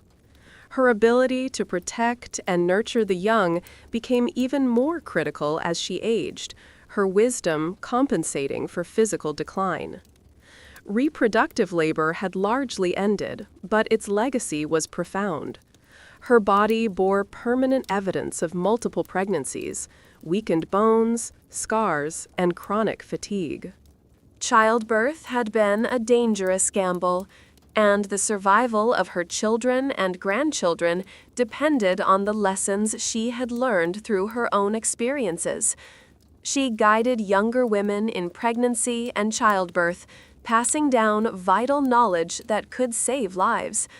Her reproductive history, while a source of personal cost, became a critical tool for family and community continuity. Domestic labor, though exhausting, remained central. Cooking, cleaning, laundering, and household upkeep required skill and constant attention. Open fires, smoke, and rudimentary sanitation added to the challenge. Sleep was short and fragmented, often interrupted by the demands of children or household emergencies. Her energy was limited, yet she continued to manage these tasks with efficiency, relying on decades of practice to maintain order and stability. Her endurance was a testament to both necessity and habit, a lifelong routine honed to perfection by circumstance. Social hierarchy remained an ever-present reminder of her marginalization. Elite women enjoyed leisure, luxury, and social privilege, their lives starkly contrasting with hers. Senators' wives bathed in perfumed oils, dined on rich foods, and adorned themselves in fine clothing, while she labored ceaselessly in obscurity. Recognition for her efforts was rare, yet she understood the importance of her work. Her labor sustained not only her household, but the broader rural economy, an invisible yet essential contribution to society. Her influence, though uncelebrated, was foundational. Markets and social networks continued to offer limited but meaningful opportunities for agency. She could barter goods, negotiate for services, and gather crucial information about debts, harvests, or labor opportunities. Gossip and local intelligence were valuable tools, allowing her to navigate social dynamics and protect her household. Even minor successes, securing extra food, trading for needed supplies, or maintaining social alliances, provided both practical benefits and a sense of control. These small victories reinforced her resilience and affirmed her role as an active participant in her community. Religion provided both structure and solace. Household shrines, daily prayers, and offerings offered a framework for interpreting misfortune, seeking protection, and maintaining hope. Communal festivals and rituals were rare reprieves, offering social connection, celebration, and a sense of continuity. Faith was practical and psychological, helping her endure the relentless pressures of labor, poverty, and risk. Rituals, even small ones, provided a measure of control in a world largely defined by uncertainty. Nutrition remained a critical concern. Meals were dictated by availability, often simple and repetitive. Grains formed the staple, supplemented by legumes, vegetables, and occasional dairy. Meat and fish were rare luxuries, accessible only through festivals, trade, or luck. Preservation, drying, salting, and careful storage was essential to survival. Hunger remained a constant threat, particularly as her aging body demanded more attention to maintain strength. Her relationship with food was pragmatic, strategic, and deeply entwined with survival rather than pleasure. Health and hygiene challenges intensified. Limited sanitation, exposure to disease, and the cumulative effects of decades of labor increased vulnerability. Minor injuries or illnesses could become severe, and her weakened body responded slowly to recovery. Knowledge of herbal remedies, folk medicine, and practical care remained critical to maintaining health for herself and those she cared for. Every ache, chronic condition, or injury was a reminder of vulnerability, yet her endurance and resourcefulness allowed her to continue functioning as the household's cornerstone. Despite declining strength, her experience granted authority. She became a teacher, mentor, and mediator, guiding younger generations in labor, household management, and social negotiation.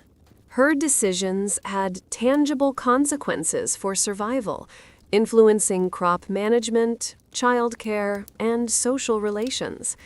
Authority derived not from wealth or formal status, but from lived experience, skill, and the ability to ensure survival in a harsh and unforgiving environment.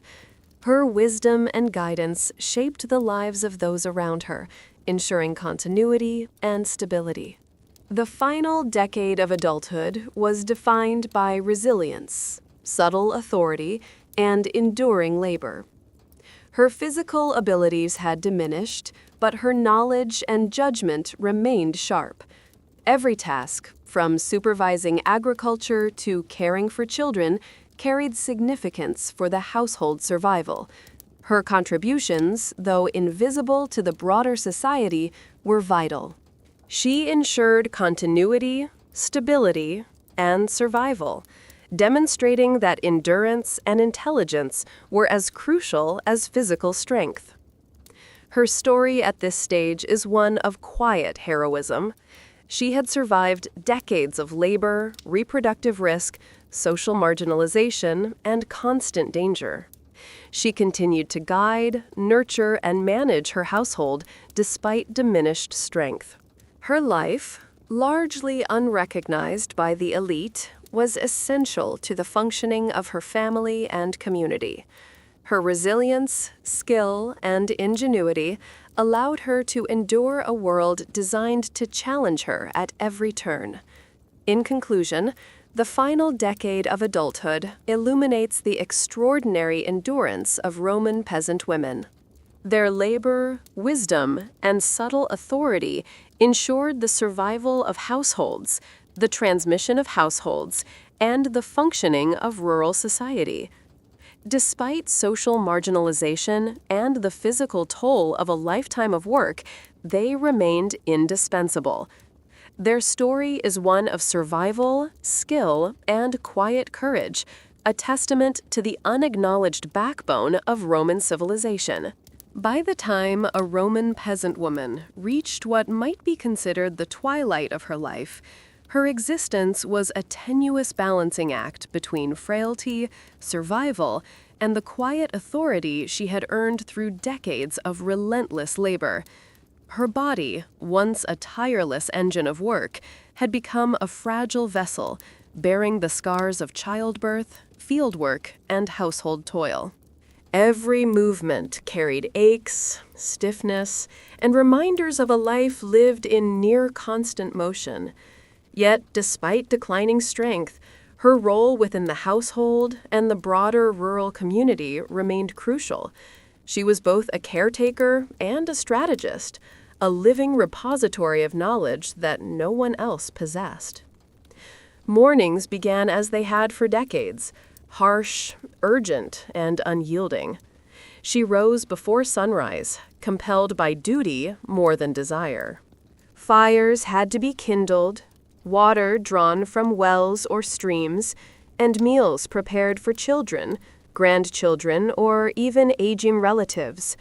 Her own sustenance was often deferred, eaten in hurried, modest portions to preserve enough for others. Hunger and exhaustion were familiar companions, yet she endured. Her body, fragile as it was, still functioned as the linchpin of household survival, and the family depended upon her energy and judgment every day. Agricultural labor, though less physically demanding than in her youth, remained essential. While younger family members handled the heaviest work, plowing, lifting, and harvesting, she oversaw planting schedules, crop rotations, and the care of livestock. Her decades of experience allowed her to identify early signs of disease in animals, recognize the subtle cues of crop failure, and prevent potential disasters. Mistakes could be catastrophic, threatening months of labor and survival. Her presence ensured continuity and efficiency, allowing younger hands to work under her guidance while she provided oversight and strategic decision-making. Childcare, though now focused primarily on grandchildren or younger relatives, continued to dominate her daily life. Children were vulnerable to disease, malnutrition, and accidents, and the peasant woman drew on decades of practical knowledge to protect them. Herbal remedies, basic hygiene practices, and attentive observation were her tools. Each healthy child represented a victory, each small recovery a triumph of skill and perseverance. She became both a nurturer and an educator, teaching survival skills, domestic labor, and moral lessons to the next generation. Reproductive labor, largely behind her, left indelible marks. Her body bore the cumulative consequences of multiple pregnancies, chronic fatigue, weakened bones, and lingering aches. Childbirth had always been a dangerous gamble, and she had survived each round to see her children and grandchildren thrive. Her experience was invaluable for guiding younger women through their own pregnancies, offering advice, remedies, and cautionary tales drawn from hard-earned knowledge. Her reproductive history, once a personal burden, had become a tool for safeguarding the survival of her lineage. Domestic labor, though physically taxing, remained central to her role. Cooking, cleaning, laundering, and maintaining the household demanded skill, patience, and resilience. Open fires, smoke, and rudimentary sanitation compounded the difficulty of each task. Sleep was short, often broken by the needs of children or household emergencies. Her body, weary from decades of labor, was constantly tested, yet she performed these duties with practiced efficiency. Her endurance and discipline were vital to the continuity of her household. Social hierarchy was a constant reminder of inequality. While elite women lounged in luxury, adorned in silks and perfumes, she toiled invisibly, sustaining the very society that allowed such wealth to exist. Recognition for her labor was rare, yet she understood its importance. Her work was foundational, supporting not only her family, but also the broader rural economy. Though invisible to the elite, her influence was profound and undeniable within her immediate world. Markets and social networks offered small but meaningful opportunities for agency. She bartered produce, negotiated for tools or goods, and gathered intelligence about debts, labor availability, and local conditions. Gossip, far from trivial, was a form of information currency that allowed her to navigate complex social relationships and secure advantages for her household. Even modest victories, trading for extra grain, acquiring a useful tool, or maintaining social alliances, provided both practical benefits and a psychological sense of control. These moments of agency, though limited, were essential for survival. Religion remained a source of structure and solace. Household shrines, daily prayers, and offerings were central to her spiritual and emotional life. Festivals, rituals, and communal ceremonies offered rare breaks from labor, moments of social connection, and psychological relief. Faith provided a framework for understanding misfortune, seeking protection, and maintaining hope. Even the smallest acts of devotion, lighting a lamp for a deity, leaving a small offering, offered reassurance and continuity in a world often defined by scarcity and danger. Nutrition and sustenance were ongoing concerns. Meals continued to revolve around grains, legumes, vegetables, and occasional dairy products. Meat and fish were rare indulgences, available only through trade, barter, or luck. Preservation techniques, drying, salting, and careful storage were essential. Hunger was a constant threat, particularly as her aging body demanded careful attention to maintain strength and resilience. Her relationship with food remained strategic, focused entirely on survival rather than pleasure. Health and hygiene challenges intensified. Water scarcity, unsanitary conditions, and exposure to disease persisted. Minor injuries or illnesses could become serious, and her diminished resilience made recovery slower and more difficult. Knowledge of herbal remedies and folk medicine remained her primary defense against sickness. Every ache, bruise, or chronic condition was a reminder of vulnerability, yet her endurance continued to sustain both herself and her household. Despite physical decline, her experience conferred authority. She was a mentor, guide, and mediator, relied upon by younger family members for guidance in labor, childcare, and social negotiation. Her accumulated knowledge ensured efficiency, safety, and survival. Authority came not from wealth or formal status, but from lived experience, skill, and the capacity to navigate a harsh and unforgiving environment.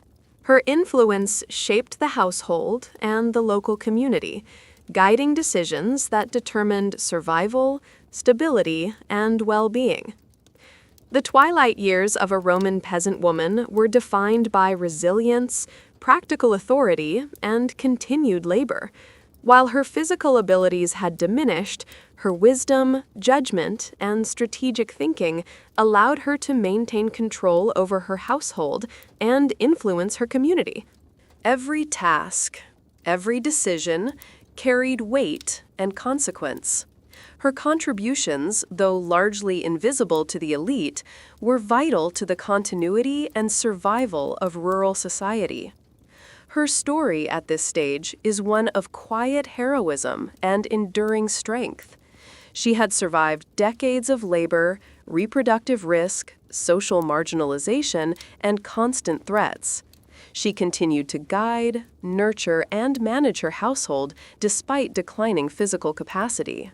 Her life, largely unrecognized by contemporary society, was central to the functioning of her family and community. Her resilience, intelligence, and adaptability allowed her to endure, demonstrating the extraordinary fortitude of Roman peasant women. In conclusion, the later years illuminate the remarkable endurance of Roman peasant women. Their labor, wisdom, and authority ensured household survival, the transmission of skills and knowledge, and the stability of rural society.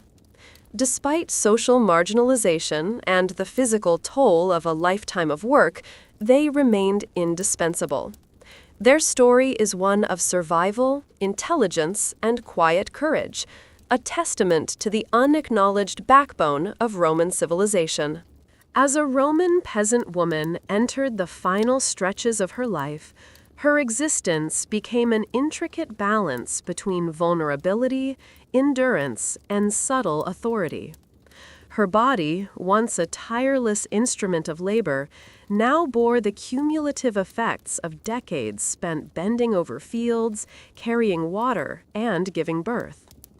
Every movement brought stiffness, aches, or sharp reminders of the relentless toll of a peasant life. Yet, despite declining physical strength, her role in the household remained central. She was the keeper of wisdom, the overseer of survival, and the linchpin of her family's continuity. Life was neither easier nor gentler with age. It was simply more delicate, more strategic, and more dependent on her accumulated knowledge and endurance. Mornings retained their relentless rhythm. Dawn offered no comfort, only the reminder that there was work to be done. Fires had to be lit, water drawn from wells or streams, and meals prepared for children, grandchildren, and occasionally elderly relatives. Her own nourishment was often deferred, a small portion taken after everyone else had eaten. Hunger and fatigue were constants, but they were familiar companions. Over time, she had mastered the art of pacing herself, of conserving strength while ensuring the household's survival.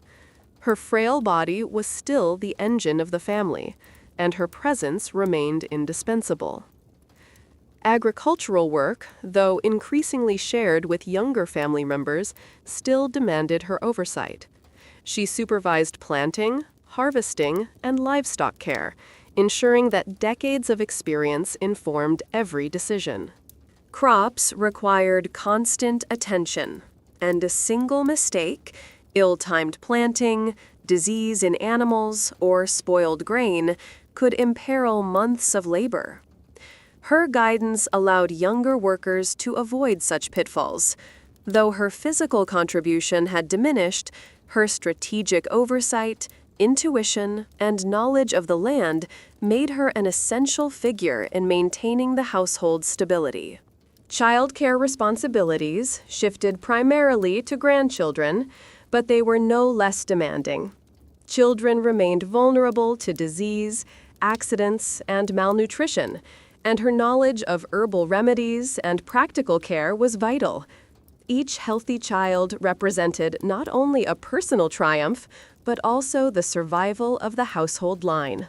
She taught them skills essential for survival: agriculture, domestic labor, and social negotiation, while also imparting lessons in resilience and caution. Her role as a nurturer and teacher became increasingly prominent as she aged, blending care with authority.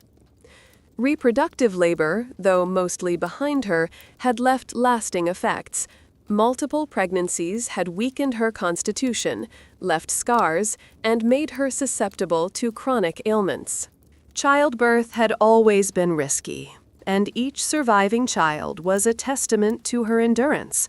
Her experience provided invaluable guidance to younger women, allowing her to share knowledge that could save lives during pregnancy and labor. Though her own reproductive years had ended, the legacy of her fertility continued to influence her household and community, reinforcing her status and authority. Domestic labor remained arduous and constant. Cooking, cleaning, laundering, and household upkeep demanded both skill and energy. Open fires, smoke, and rudimentary sanitation added layers of difficulty. Sleep was fragmented. interrupted by the needs of children or household emergencies.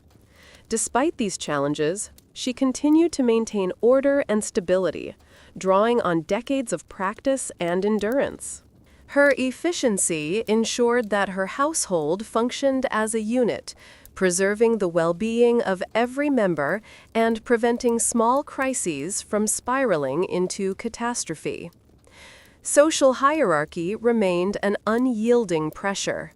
Elite women lived lives of leisure, adorned in silks and perfumes, enjoying baths, banquets, and social privileges. In contrast, she labored invisibly, her work largely unrecognized by the broader society. Yet she understood its importance. Her efforts sustained the household and contributed to the broader rural economy.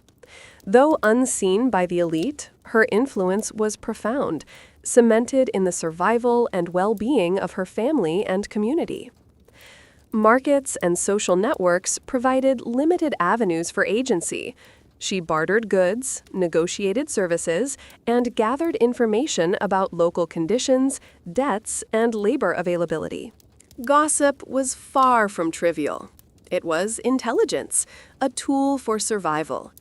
Even small victories, securing extra grain, acquiring a needed tool, or maintaining alliances, were significant, offering both practical benefits and a psychological sense of control.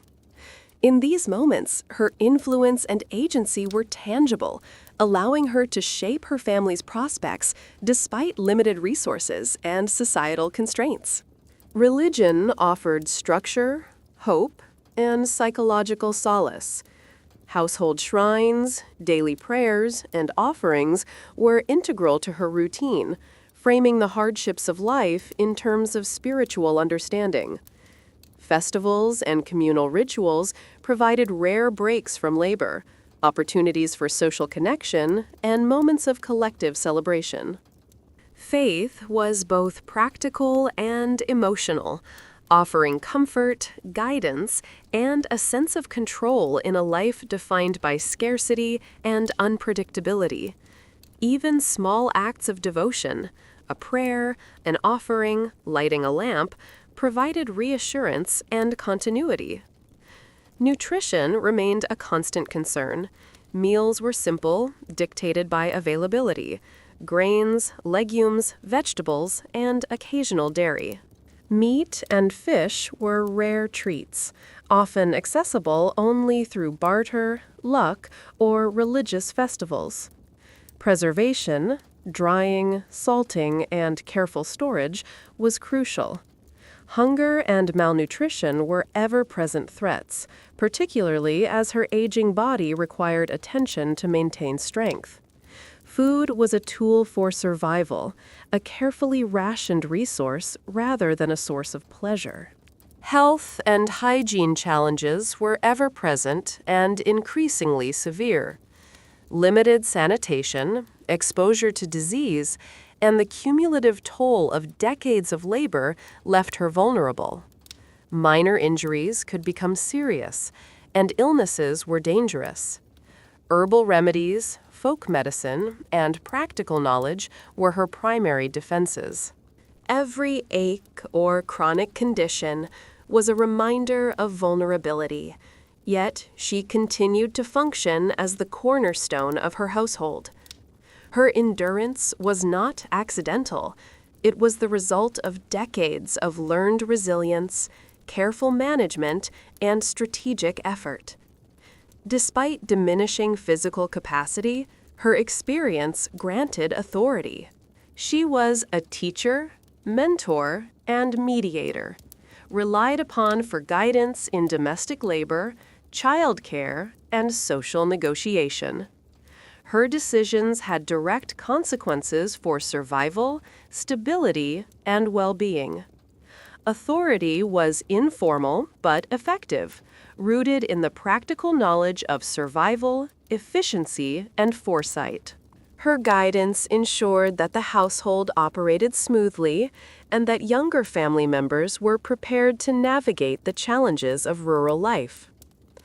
The final stages of adulthood were marked by endurance, subtle influence, and continued labor.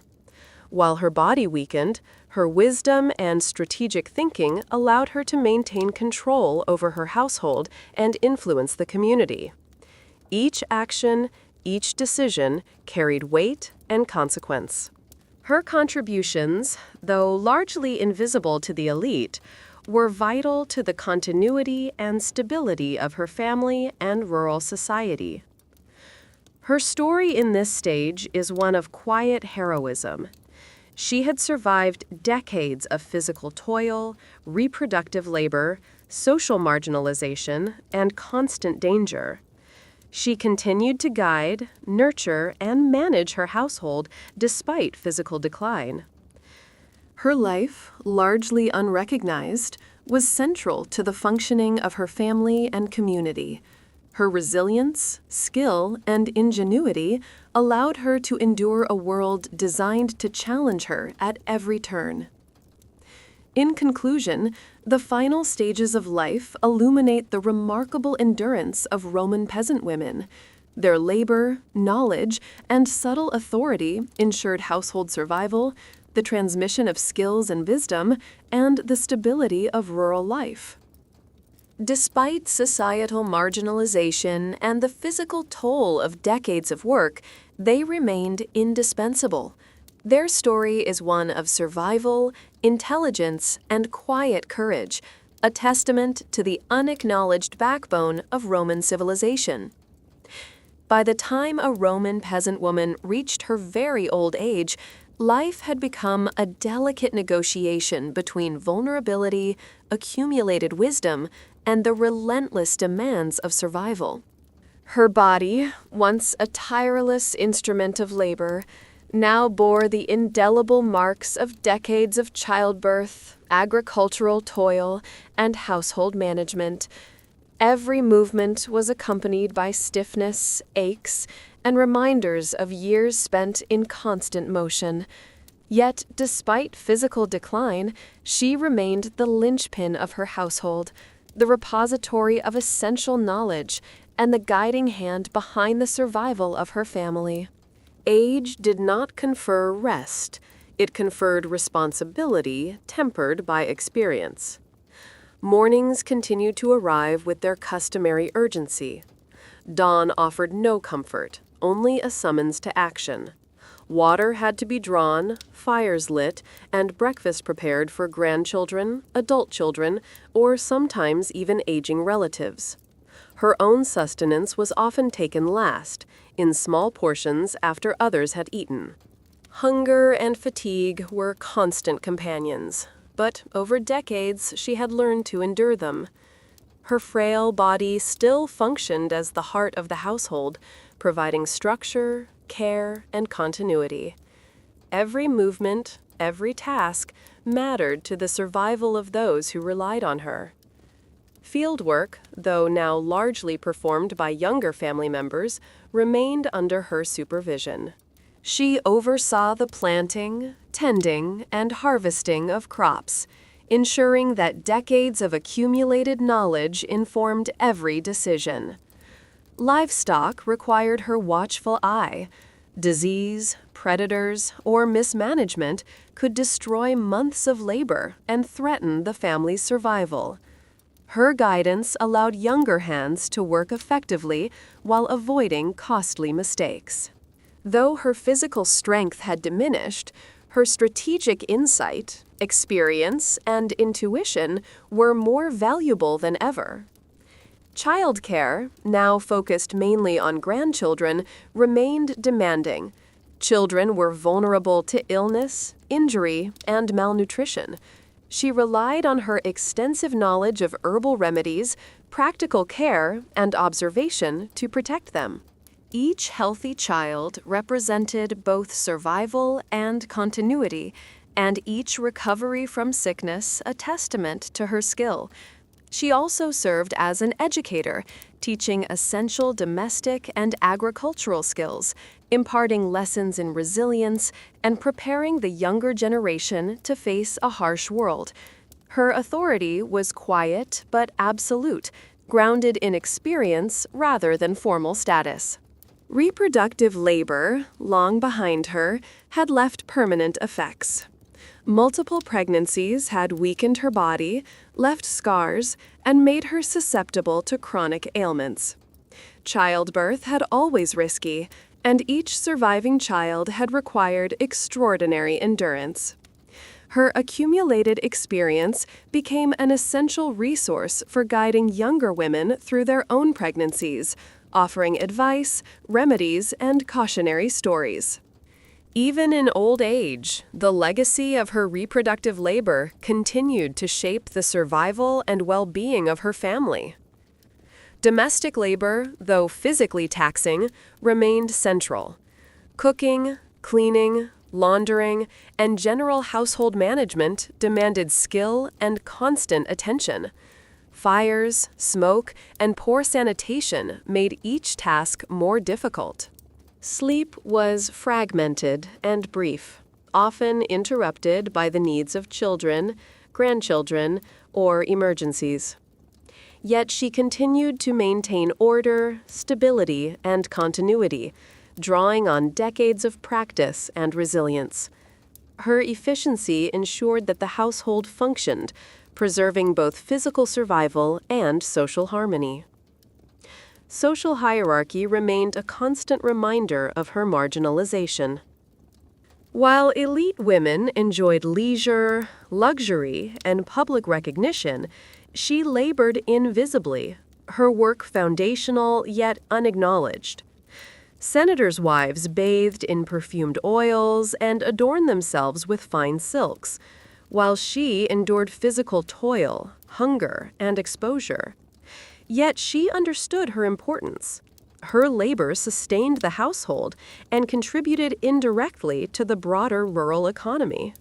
Though invisible to the elite, her authority within her own domain was undeniable. Markets and social networks offered limited but meaningful agency. She bartered produce, negotiated for goods, and gathered intelligence about local conditions, labor availability, or debts. Gossip was a valuable resource, allowing her to anticipate opportunities and threats. Even modest victories, trading for extra food, securing a needed tool, or maintaining social alliances, provided tangible benefits and a sense of control. These acts of agency, though small, were crucial for household survival and reinforced her position as a decision-maker within her community. Religion remained both a structure and a solace. Household shrines, daily prayers, and offerings were integral to her routine, framing life's hardships within a spiritual framework. Festivals and communal rituals offered rare breaks from labor, moments of social connection and fleeting joy. Faith provided comfort, hope, and a sense of order in a world dominated by scarcity and uncertainty.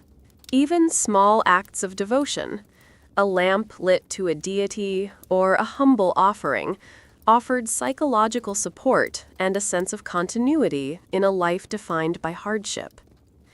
Nutrition continued to be a pressing concern.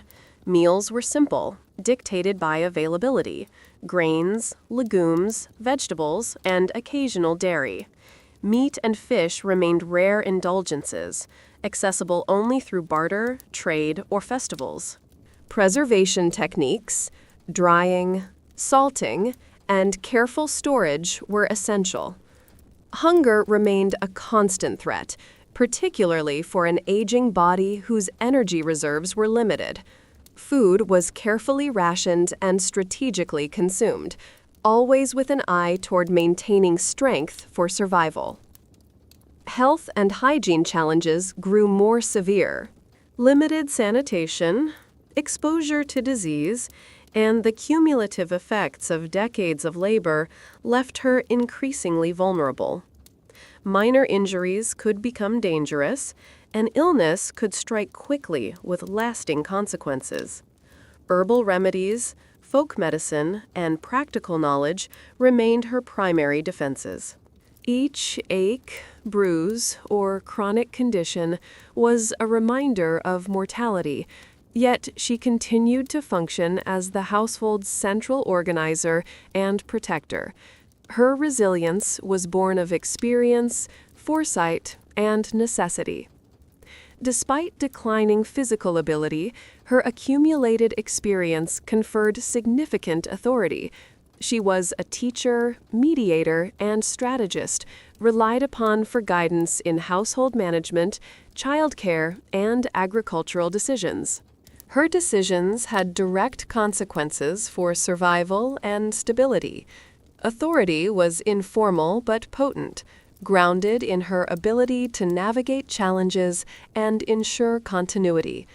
Younger generations depended on her guidance, and her wisdom shaped the survival strategies of the household.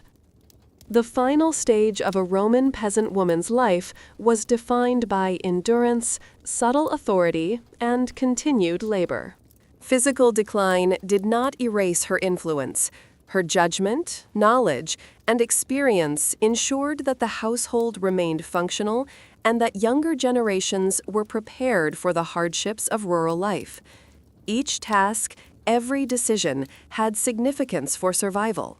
Her contributions, largely invisible to the elite, were essential for continuity, stability, and resilience.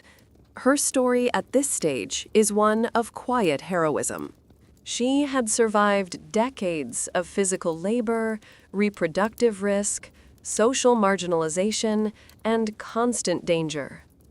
She continued to nurture, guide, and manage her household despite her weakened body. Her life, largely unrecorded, was central to the functioning of her family and community.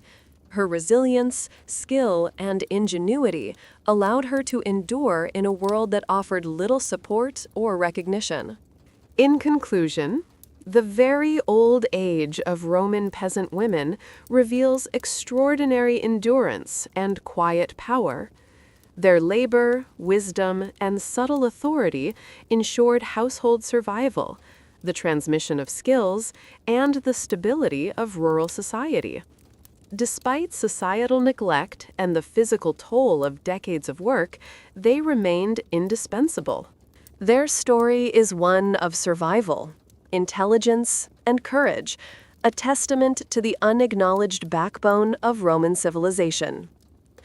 By the time a Roman peasant woman reached the very end of her life, existence had become a fragile balancing act between mortality, memory, and the quiet authority she had accumulated over decades.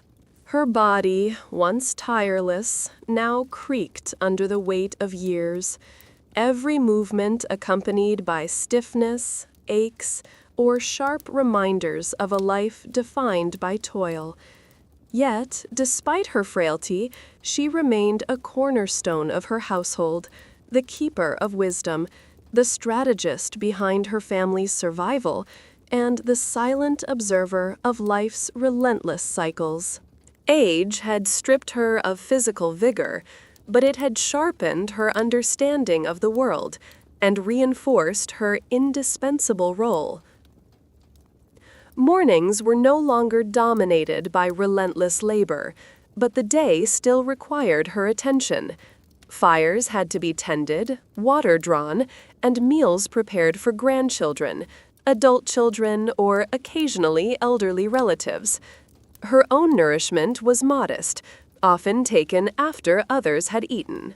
Hunger and fatigue were familiar companions, yet she had learned to endure, conserving energy while ensuring the household continued to function.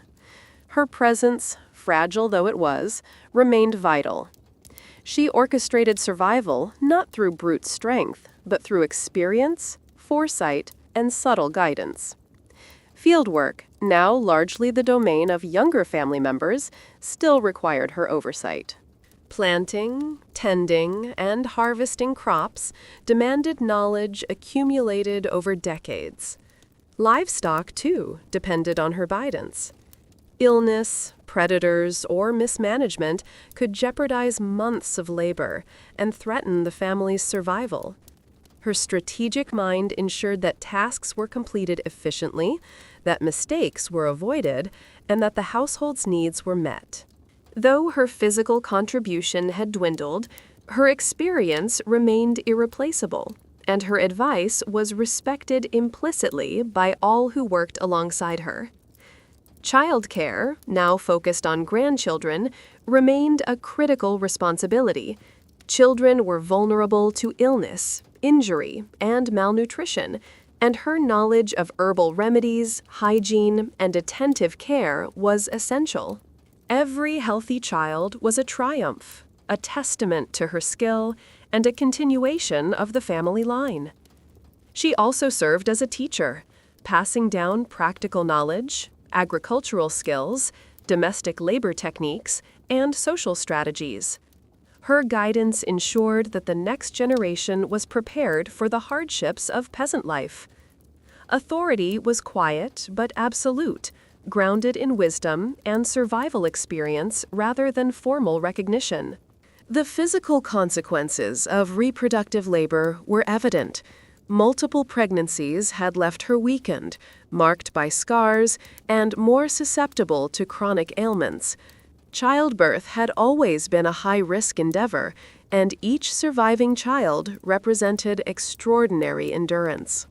Her experience became a living repository of reproductive knowledge, guiding younger women in pregnancy and childbirth, offering advice, remedies, and cautionary wisdom drawn from decades of lived experience. Even in old age, her reproductive legacy continued to shape the survival and resilience of her family. Domestic labor, though less physically demanding than in youth, remained central. Cooking, cleaning, laundering, and maintaining the household required constant attention. Fires, smoke, and limited sanitation made each task challenging. Sleep was short and often broken by the needs of the household. Yet she continued to maintain order, stability, and cleanliness, drawing on decades of practice. Her efficiency ensured that the household operated smoothly, preventing crises and preserving social cohesion. The rigid social hierarchy of Roman society remained a stark contrast to her life. Elite women enjoyed luxurious baths, fine clothing, and social recognition, while she labored invisibly, sustaining the household and, indirectly, the rural economy.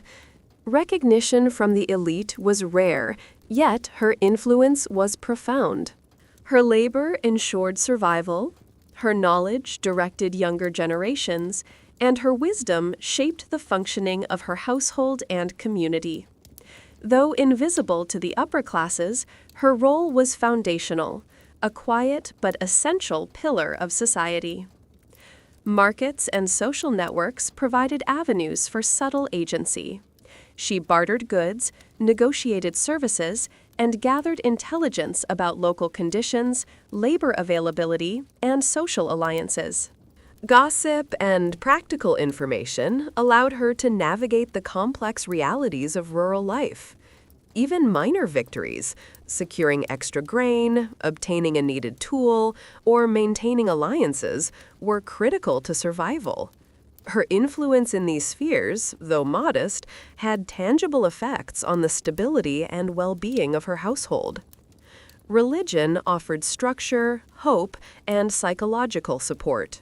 Household shrines, daily prayers, and offerings framed life's hardships within a spiritual context.